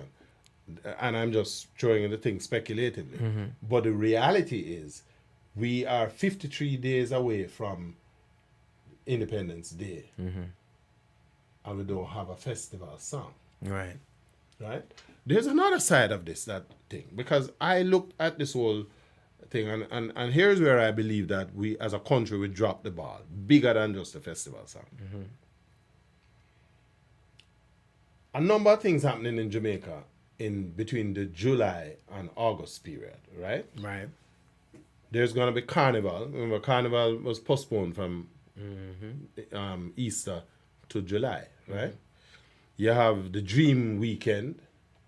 You have about 5 of them theme parties, or 3 to 5 big theme parties, including Dream Weekend. That is going, and then you have Sumfest. Sumfest will come up too, right? yeah. So what we should have been doing is looking at the 60th independence celebration as an opportunity to sell Jamaica on the basis of, with all of these massive cultural event offerings coming up, the place you want to be. If you love the music and you love the vibe and thing, is going to be Jamaica. But you needed to have been planning that at least a year and a half ago, right? So that even the element of the song thing here, you want to be able to deliver these songs quickly so you can push these songs through, not only to the radio stations, but you need the entrant to go up on Sumfest or any other stage show, and the whole Dream of them Weekend thing. So because the idea is to rivet the song offering to the public, and if this is where the people are going to be gathered over the period, that's where you want to do this thing. Makes sense. Do I believe that am I have the view that it can be done? No. I think the thing that makes things happen in a country like Jamaica is money. Right. And Jamaica not short of money. People might down there broke. Right. But Who have the money have the money. Money shortage is not a thing. The other thing too is if you don't get up and prepare a program that is saleable to your sponsors, because the government alone, like, you can't expect them to go in your pocket and finance this thing. So you need to create a package of offerings that is saleable to the people who are the big advertisers in Jamaica. The rum company, the liquor companies, the insurance companies, the banks, the Digicel, the phone company, all of them. And so if you present them with a package, they're looking at where they might get the best return advertising exposure from, you know. And so if the thing worthwhile, them going to back it. And so this is how you make the thing work. But if you never prepare the thing properly from Jump Street, am I going to come to you now with that? Nah. But even political pull, right? Because at the end of the day, that stands for something too, right? True. This is Jamaica where political pull is as viable as money. Yeah, but we reach this stage now in Jamaica, though. I agree with you with the political pull, but the people who have money, political pull alone ain't going to do nothing for them. No, but I mean, I'm not going to look for you and say, wait, what agreeing? No, I'm going to look for you and say, you want my money for sponsor something. I need to be able to sell that to my board. Right. Right. But more so from the avenue of even radio, because there's a big complaint, and even dude made like we'd be struggling to get this music on radio. If political pull can be there to get your stuff off radio, that's a different thing. There's no political pull that can get the stuff on the radio. Absolutely. Listen. So why they make it sound like it's that much of a struggle? Part of the problem is that and I saw that, it demonstrated is a sort of Jamaica still have this political divide down the middle. So you have some people who will just not want to work with certain ministers. The minister have clout. The minister have our clout. Yeah.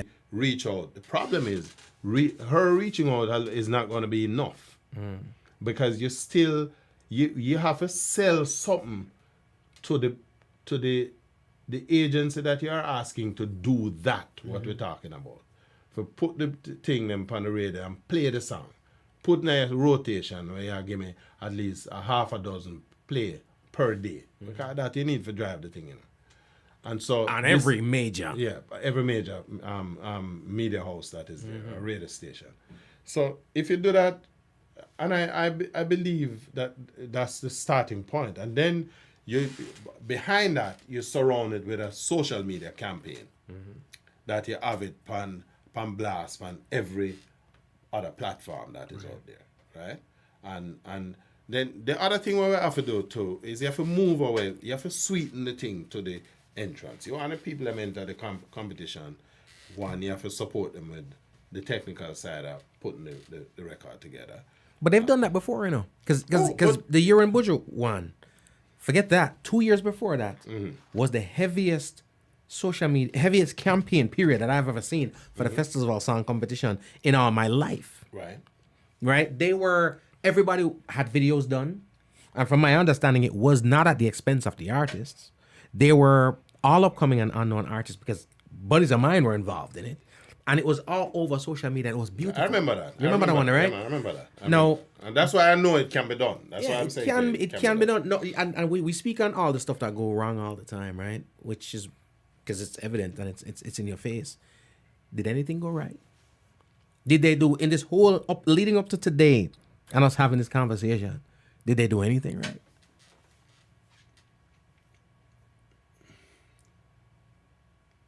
Well, yeah. The press conference was a good attempt at damage control. Right. In terms of having the press conference. Okay. The content represented at the press conference left a lot to be desired, but it does count as an attempt, right? Coming out of that press conference, because the decision to go with the 3 songs and to put them out there in the public domain, that decision was made at that press conference. Right. Because I I'm one of them who say what work would we have? I would have wanted to go further and say we really should have dig in and try to find 7 more songs out of that thing, but not having all the information at the time, we couldn't support the position. But now I'm stronger in terms of that, because I don't believe that, and especially listen to Gussie and you tell me, well, man, I sing about sun and sea and thing. Yeah, it's a festival song, and that is usually a component. So what is supposed to sing about? Well, it comes. That's back one of to our the major directive. exports. One of them. That's one. When we brand Jamaica, more than anything else, what we brand it for? Sun and sea. I agree, and then even one man say this mentor thing, them will go back to mentor. Mentor is an integral part of the culture. If a man, you're literally trying to tell people to slice out aspects of the thing, and then you're not giving them adequate enough direction as to where to go. So You're right. Yeah, you did complain about a mentor song. Yeah, somebody made that comment about boy man I still at the mentor thing and all of that. Because mentor is a critical component, is an integral component of the thread of our music. Reggae music have mentor rhythms in it. And we can go all the way back. It's the same principle, right? The only music when I run no heavy mentor or ska because of the tempo, right? And so when to hear people making those arguments, you say to yourself, you kind of wonder, that was excuses. That was a reach. What am I doing in a That was a reach. That was a reach. And that's the reason why when I heard that, I started questioning everything thereafter. I started questioning the whole fact of the acapellas and the demos and the this and the quality. Because at the end of the day, if somebody going to say, yo, we'll go back to the old mental vibes, when 90% of the, let me see if I 5, technically 80% of the panel is from mental days. Absolutely. You know what I'm saying? So that's why it kind of never made any sense to me. A lot of the stuff felt like reaches. And that's what I in the final analysis that became my assessment. I realized that these guys were, listen, we living in Jamaica provides its own special challenges. We still live in a small society where individuals have clout, and so there's a point at which certain responses, when a man look at the defense of his bread and butter, you see it even in what we conduct discussion on social media. And, cause I'll be honest with you, I run a whole heap of people off of my Facebook page because of that. Right. Because how dare you, them almost have said to you, how dare you question the man, them authority. Listen, one of the things about having an education is that because the fundamentals of any kind of education is literacy and numeracy. And all that, particularly the numeracy, puts you in a better space where you can think, you can process stuff. So I don't have to be an expert in an area, Right. to be able to identify that the man will talk crap. Because when you break down the discussion, you can see say a rubbish the person in talk. Yeah. Right?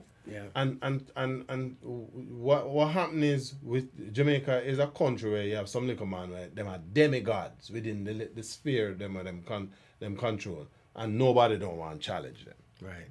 And what that does is that it entrenches this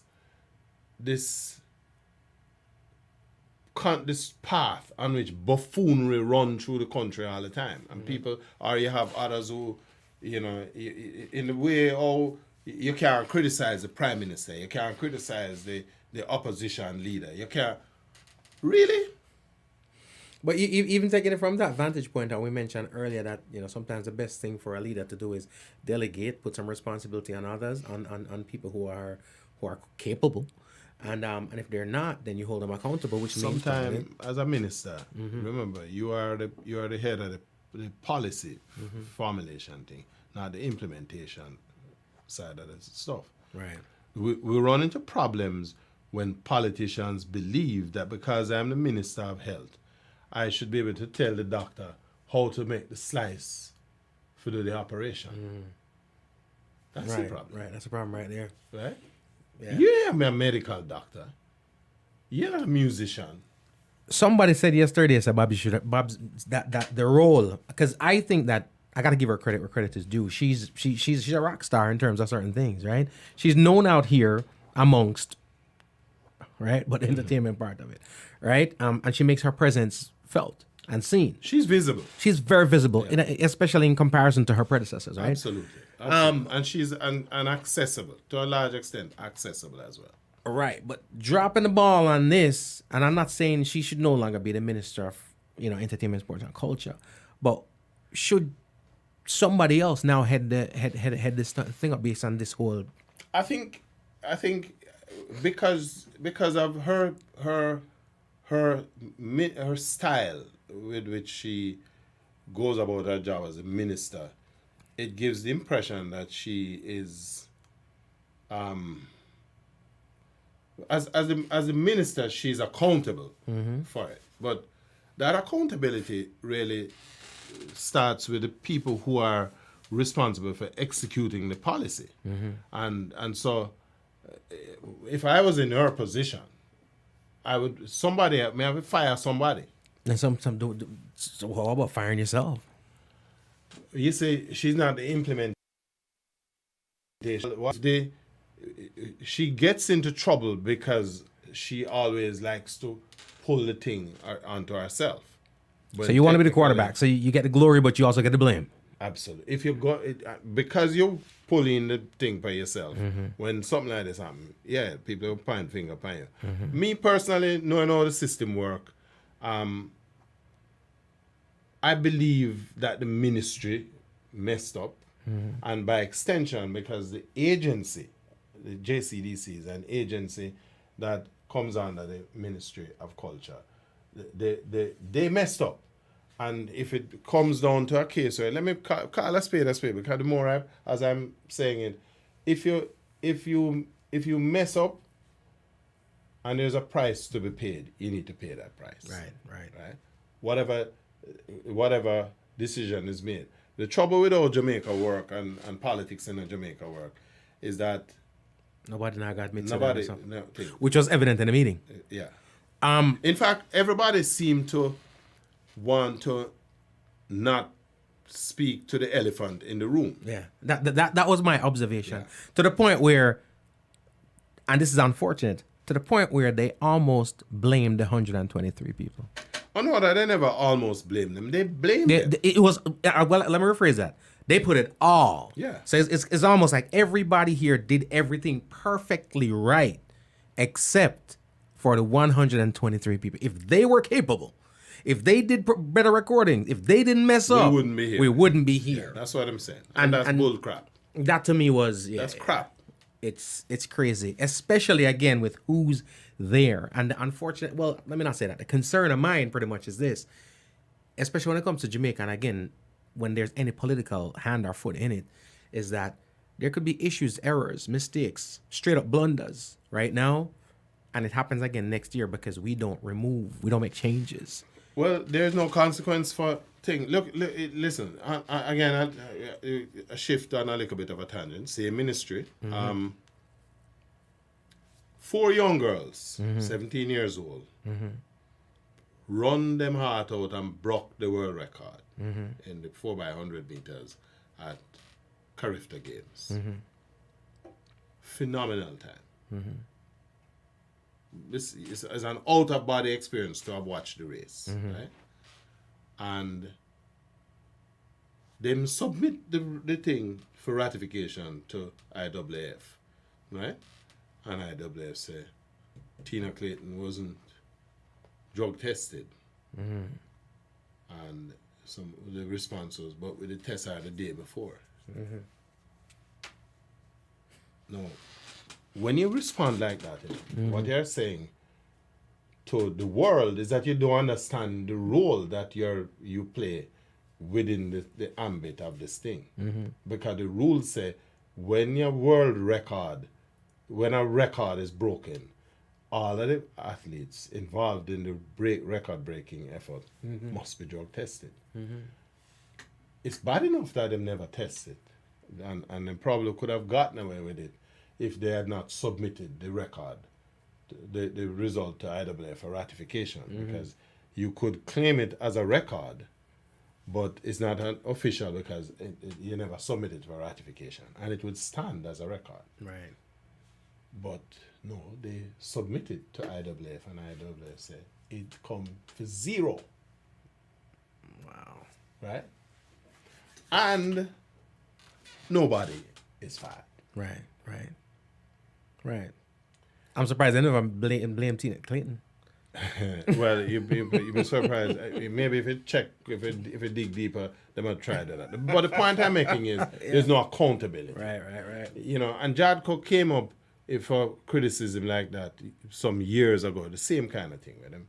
You know, it's almost as if it's a job for the boys kind of thing, and the people who you put in these positions, I'm just so glad for in at the stadium for watch the event that them don't remember say I work with their work, and there's no consequence, No accountability at all. You know, I would expect that the responsible minister, at the very least, would put it out there that the board need to step. Yeah. We need to clean. Something needs to be done. And thing, because that doesn't speak well for our athletes. Again, this is the second aspect of the country and its culture that is what brings the floodlight, the spotlight on the country, it's track and field. And here we are in another era where we are at the pinnacle of our game, and you F it up.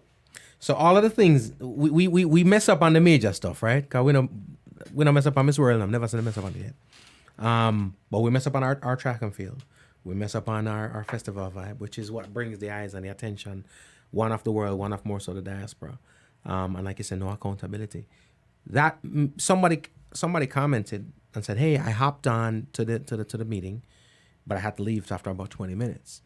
Since you saw it all, what did I miss?"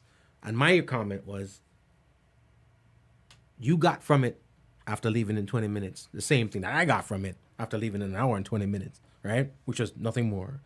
When at the end of that meeting, were you any more enlightened? Did you feel pacified? Did you feel, did you feel like, okay, well, you know what, my questions are answered, minutes of X? You asking me? Yep. No, I thought it was a grand waste of my time.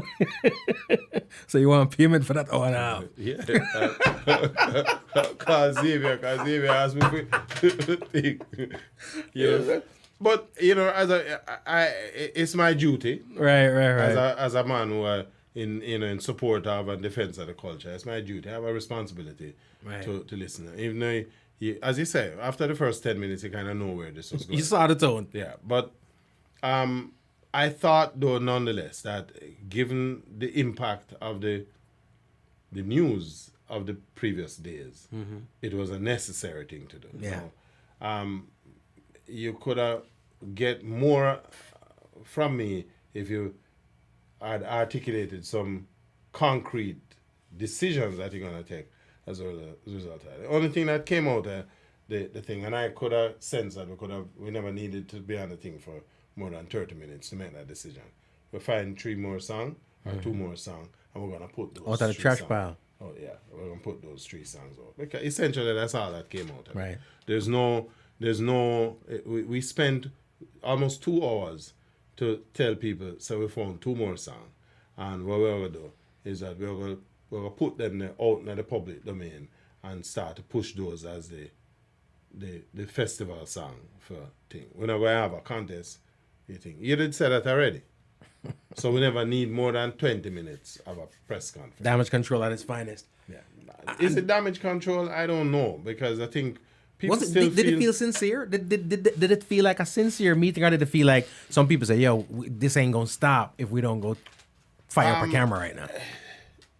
Do I think that the meeting was the represented? I thought it was.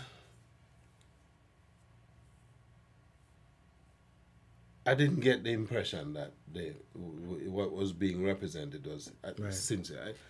For me, the sincerity would have come from a recognition, a stated recognition that, we really should have done better than this. Yeah, right? and that didn't happen. And I never heard that. When I asked the question about when we start request entries, the way all the responses were coming, tell me that they would have preferred if I had not asked that question. I thought they blocked you at that point in time. Eh? I thought somebody hit block. Don't make him ask no Can't more. make him ask nothing more. What else am I again? Yeah. and so I think at that point I got a sense of a feeling of, this is a grand waste of time because these guys, them have something with them want come and say. I mean, when the minister come, the minister will turn on her charm, because that's for her. She's good. Yeah, she good when it come to that. Yeah, you got a salesperson in the office to be like, that guy's good. Yeah. And I said, so when she came, Right. because I left the thing and came back, and because I know since I'm recorded, I can always go back and replay segments of it just to see what did I miss. And I realized I never missed anything. Right. And then she came and she's just papering over the cracks and saying everything.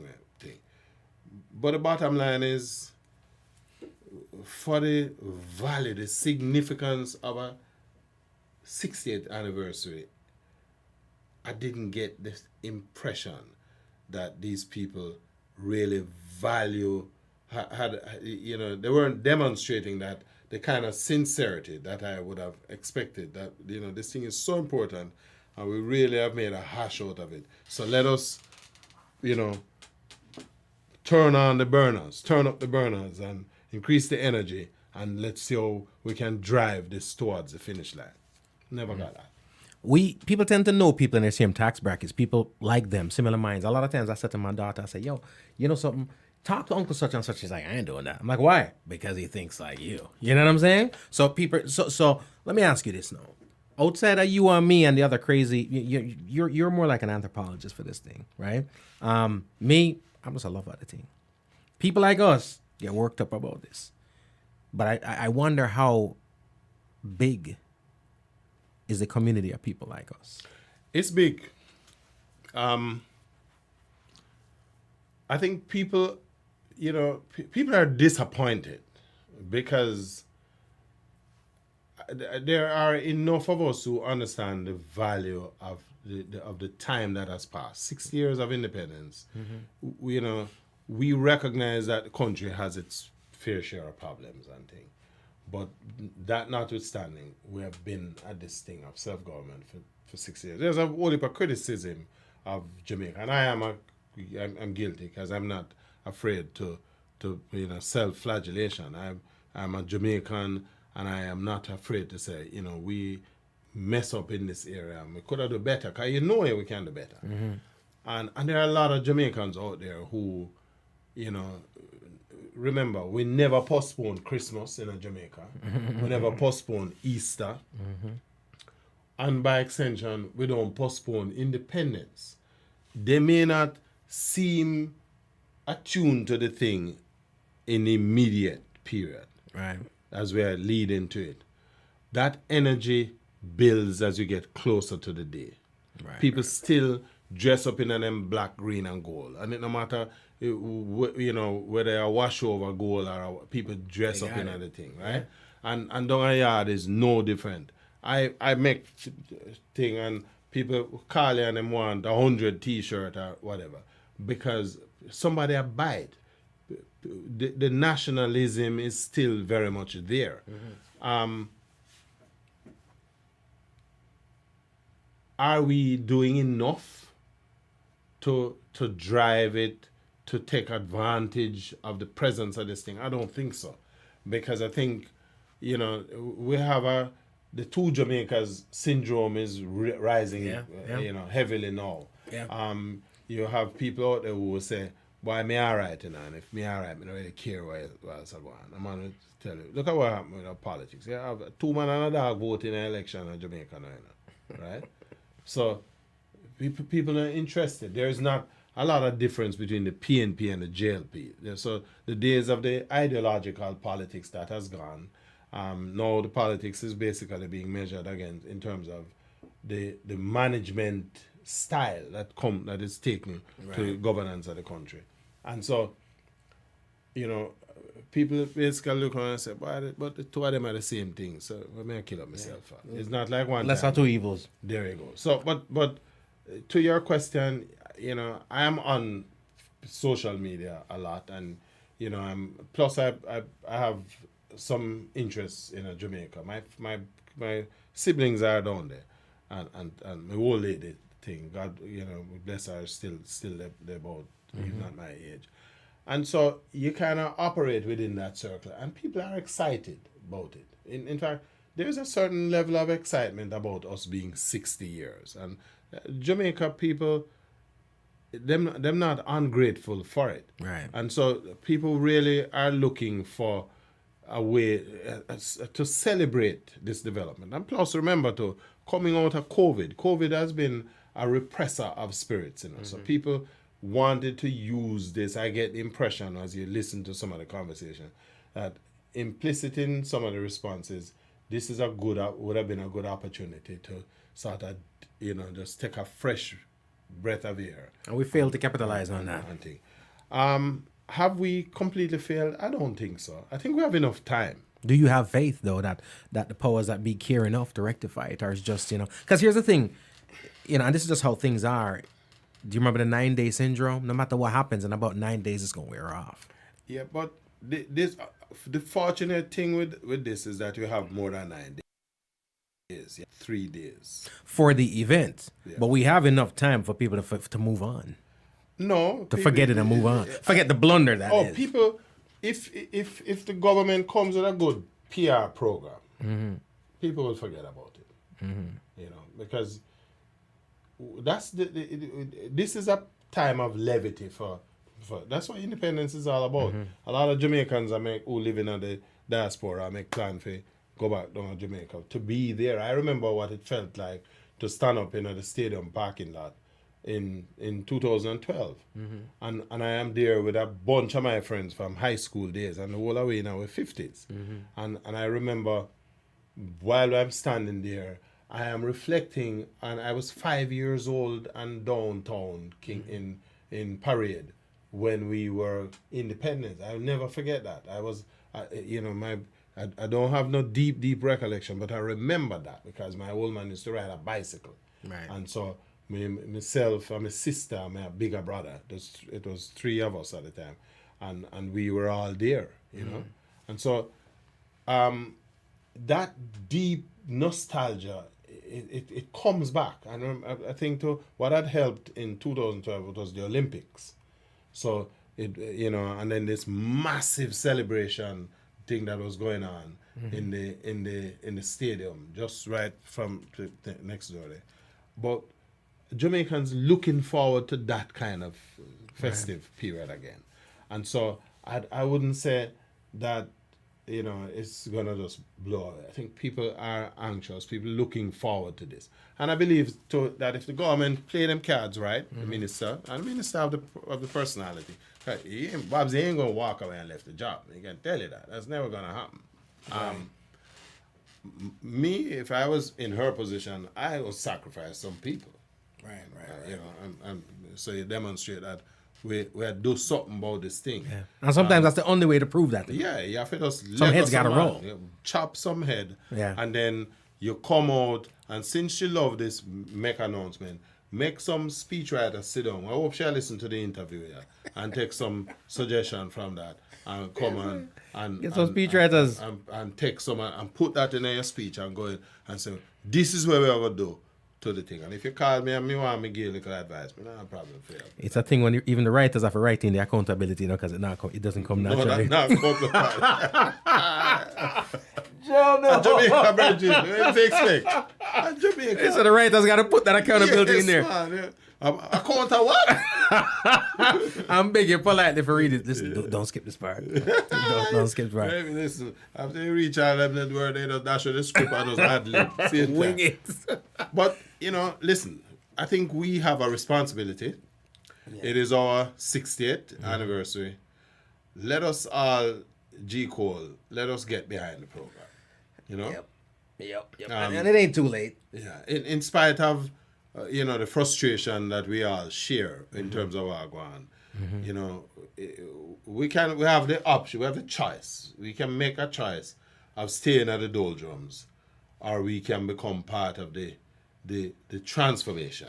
Right. I want the transformation role. Right. I think we need to do this kind of conversation, and while we're doing this, let's try and shine the light now on the positive side. I believe we can turn it around.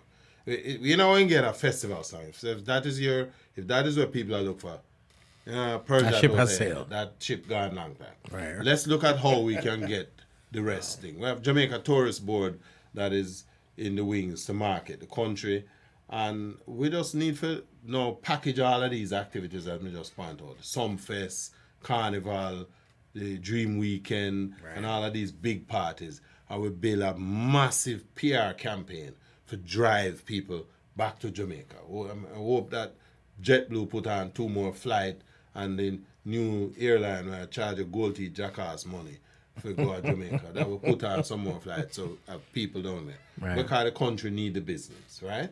And you know, I make way to encourage the police. Tell the gunman them brethren, put on the irons for the next 2 months, right? Chill for the next 2 months.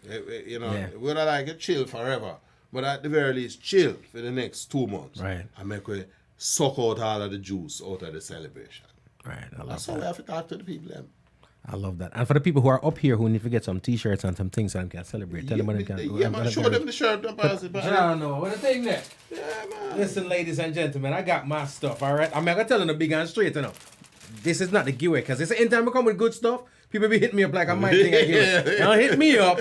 You don't hit me up. I'm straight out of plastic. Now make sure you see it before it's unwrapped, you know. There you go. Before it's unwrapped. My thing, independent. See, you know, I can't vex with the people. No, I know you put me in that. No, you can't. No, sir. There you go. Let them see it party. So I was right when I said that there's a prize, right? The prize for me was a T-shirt. Get a nice T-shirt, I'm going to vex again. Yeah, man. That's feel the nice whole. and We have to find a way to mollify the thing. So, yo, Bridget, our place, G. Cole, Jamaica belong to all of it. We got to protect it. Vex or no vex. And nothing wrong for vex, you know. Nothing wrong for cuss and go on bad. You just can't, nobody dwell upon it. Yeah, we just, because... And I think that's what's important, is to realize that even expressing the frustration is not in an attempt to be bashful. It's an attempt to express our frustration and figure out how we're going to fix it and move on. Yeah, that's it. Listen, the first thing we have to do is recognize that something not right, that we mess up. It's just something that's not right. The Ninja Man says something, right? Yeah. And if once you accept that we mess up, then the next step is, all right, so we'll fix this now. All right, well, I'm looking forward. And if you figure out something with JetBlue, let me know so we can get that discount on the thing. How the people can get them shirt? God, I'm not get them. Yeah, man, tell them. I want you to go to yardmedia.com. Mm-hmm. It's YAADD, yardmedia.com. And we deliver all over the world, right? And you do the hats too? Yeah, man. We do, in fact, they had 25 smackers, so on. Cool, man. That's it.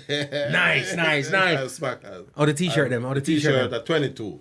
Cool, right? man. And the quality without question. You see it already. Soft and nice. Soft. And yeah, it ain't the shrink in the laundry joint. Yeah, man. I'll go pay body. Listen, the shirt, I wear the shirt, this about the 6th week me I wear the shirt. Yeah. And my wife has it put on the thing, she throw it in the washing machine. You know it go already. Yeah. So, great to have a wife at home.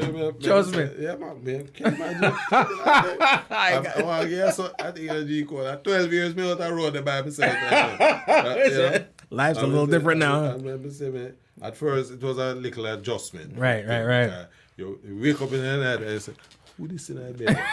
But anyway, it's a good feeling. Yeah. And as we put on the shirt, she will wash them. Yeah. But the good thing is, now wash out. Now wash out because it's a screen printed shirt. Yeah. Shrink up and none of that. Shrink, nothing like that.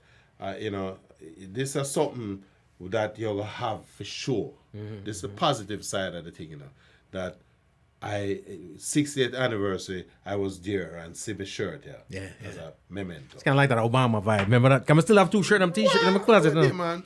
So make we just go out there and go build a vibe. Yeah. And then tune into Yard Media and watch Sunday Scoops every Sunday. Right. 2 o'clock until 4 o'clock. In fact, next week we do a program we call one-hit wonders. You know, all of the man them make a That's the one hit. song. Yeah, that's You know, I was talking about one hit wonders where they say, you know, the only people who out there with can't stand a one hit wonder is a no hit wonder. Right? The no hit one. The no hit one, not their bad man, the one hit one. And then we try to do some legacy program too. Again, inconsistent with the 60th.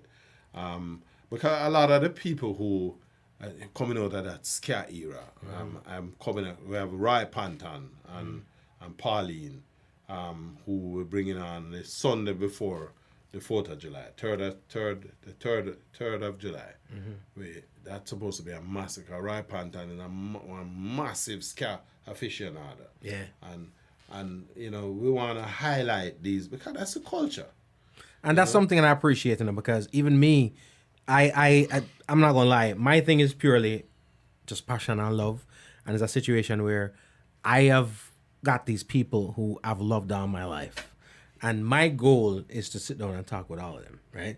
Once me take off the bucket list, I'm going to turn off on my camera. But enough of them. So I'll be here for a minute. Yeah, you're going to be I'll be here for a minute. You know, I look on it the same way now. I say, when I came up with the idea for this thing, I call God and Magic, I say, yo, man, if I go to God, I say, yo, man, I look at thing, man, I like a jam upon it, and God look for me. I say, yeah, man, you play some music. I tell him the concept. I say, why me? I say, why not? You know? He say, well, you know, only part of the other man, I say, yeah, I know them, but them play music, but them not grounded and think the music. Yeah. Like, you know, that me I look Yeah. for. Me I look for somebody where this is it's like we get a PhD in the music thing. Yeah. And it's important. I mean, I have no regrets, brethren. Big up God. Big G. Yeah, man, Big G thing and A Magic. Magic there. Oh my God, we can't do Sunday school. Man, kidnap him one day and I come at this up. Y'all think me looking and look how way I am. And I tell no lie. The man understand. Yeah. Them understand that thing. As a group, my son me drive me in and him love it and him know him, you know, 'cause him run the tech side behind the thing and the SEO and all of that. But you know, we have some challenges coming at us now because we have a growing constituency that want to tell them story.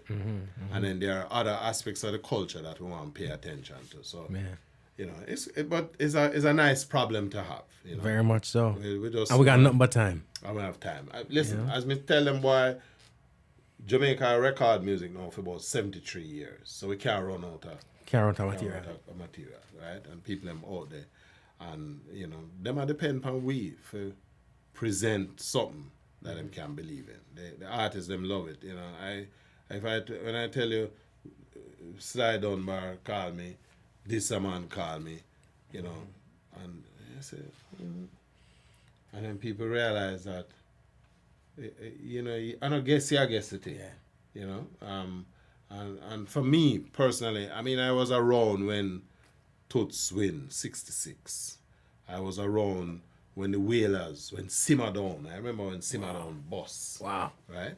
And that time, you know, Marley used to live a block from where me live, on Hope Road. Wow. Right? And they used to rehearse music in the band used to rehearse in the yard.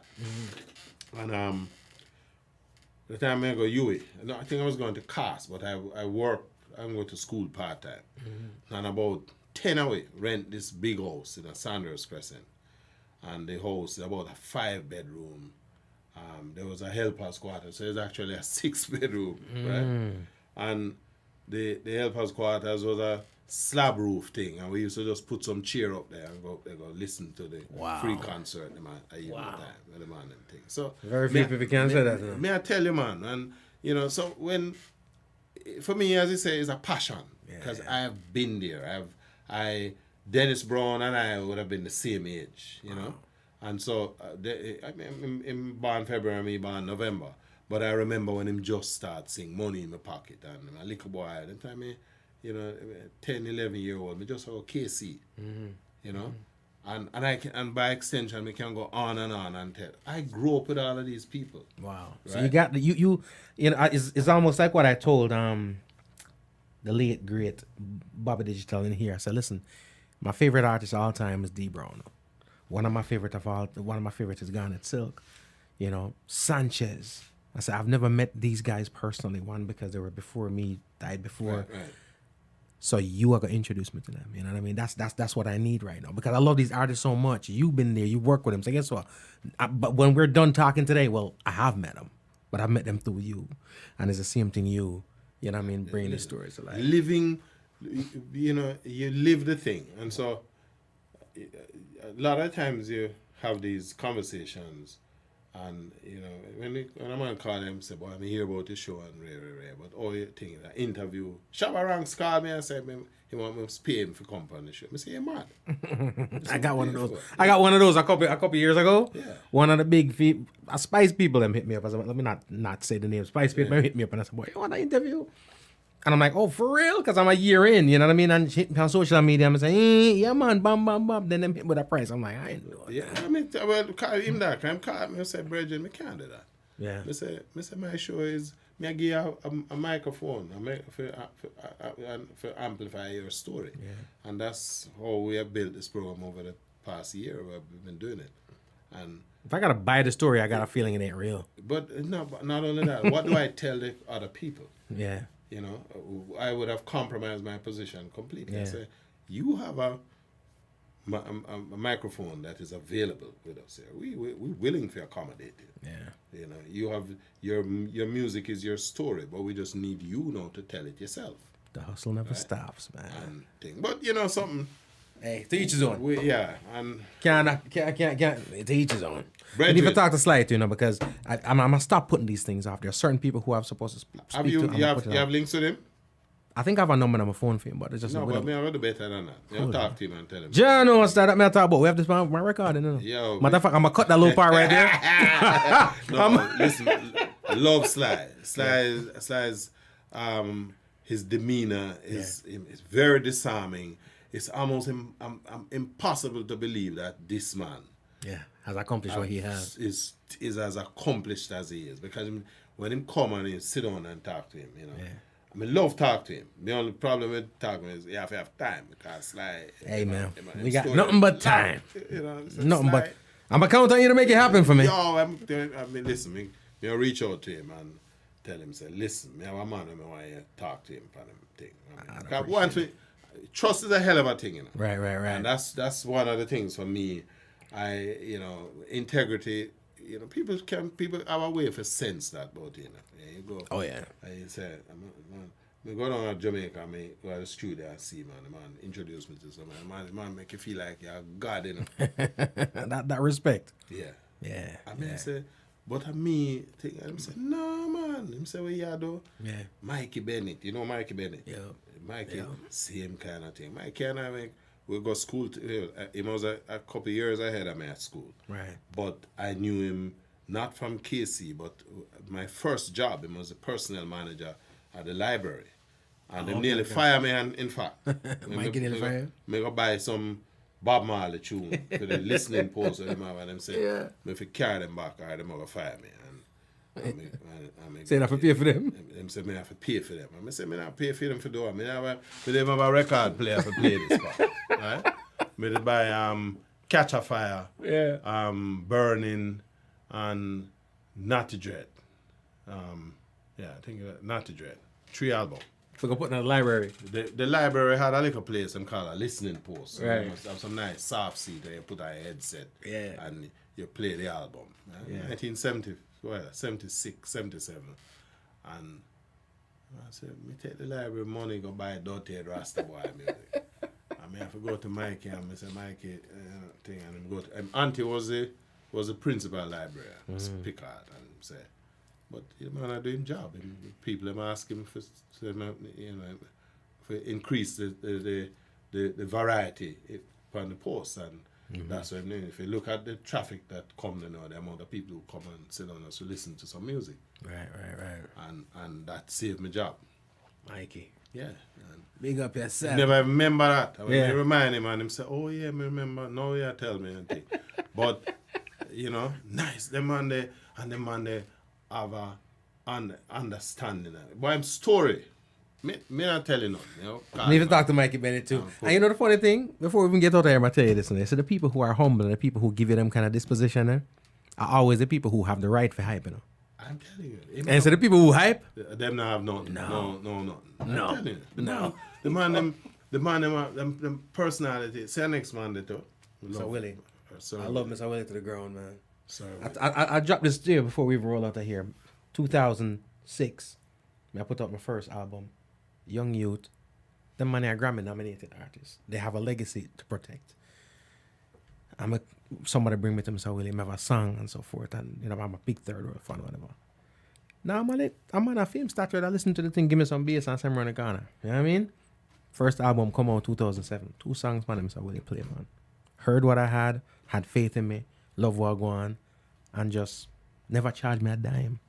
that's what I'm saying. Never charged me $1 play on a song. Mr. Willie been like this ever since. He was very helpful in us building the portfolio of interviews that we have done, or participants, because I call them conversation as an interview thing. And Willie, in fact, him supposed to put me on to her thing. It's just I not call him. I haven't spoken to him in a couple of weeks now, because Willie is the next one. You have to have time. Yeah, man.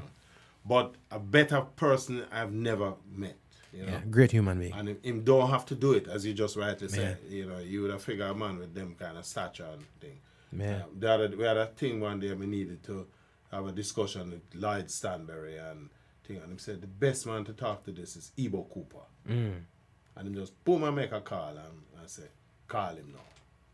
That's another man too, Ibo? Ebo. Oh my God. You know what? Let's get the heck out of here. Because that's another day. Ladies and gentlemen, listen, first of all, thank you so much again for passing through, my brother. Anytime, my brother. I appreciate it. Anytime. It's Mr. Richard Blackford. It's Sunday Scoops. It's Yard Media. Get your shirt. Get all that. And come. And so again, we probably need to do this once a month. I don't know. No, man. Listen, because the thing is, listen, the culture is fluid. Yeah. We have a responsibility to stay advised and to keep the people out there who are our constituents, to keep them informed. And I think it's very important that we have these kind of dialogue. Yeah. So people get a sense, because sometimes a man write a news report and you were there when the thing happened and you wonder what the hell is this? I've always surmised all of that and said, but to be a part of that, no, when you did it, and yeah, but you see what happened, and then you read when I'm writing and you say, I wonder if this must have different things. It's not the same guy. Yeah, it couldn't. Especially since the tone that he had on the interview was not the tone that was. Yeah. It almost come like right after him come up, a man call him. Yeah. I say, yeah, man, me here talk some things, Ladies and gentlemen, I'm going to stop spread rumors for the people, them. We out. Chris,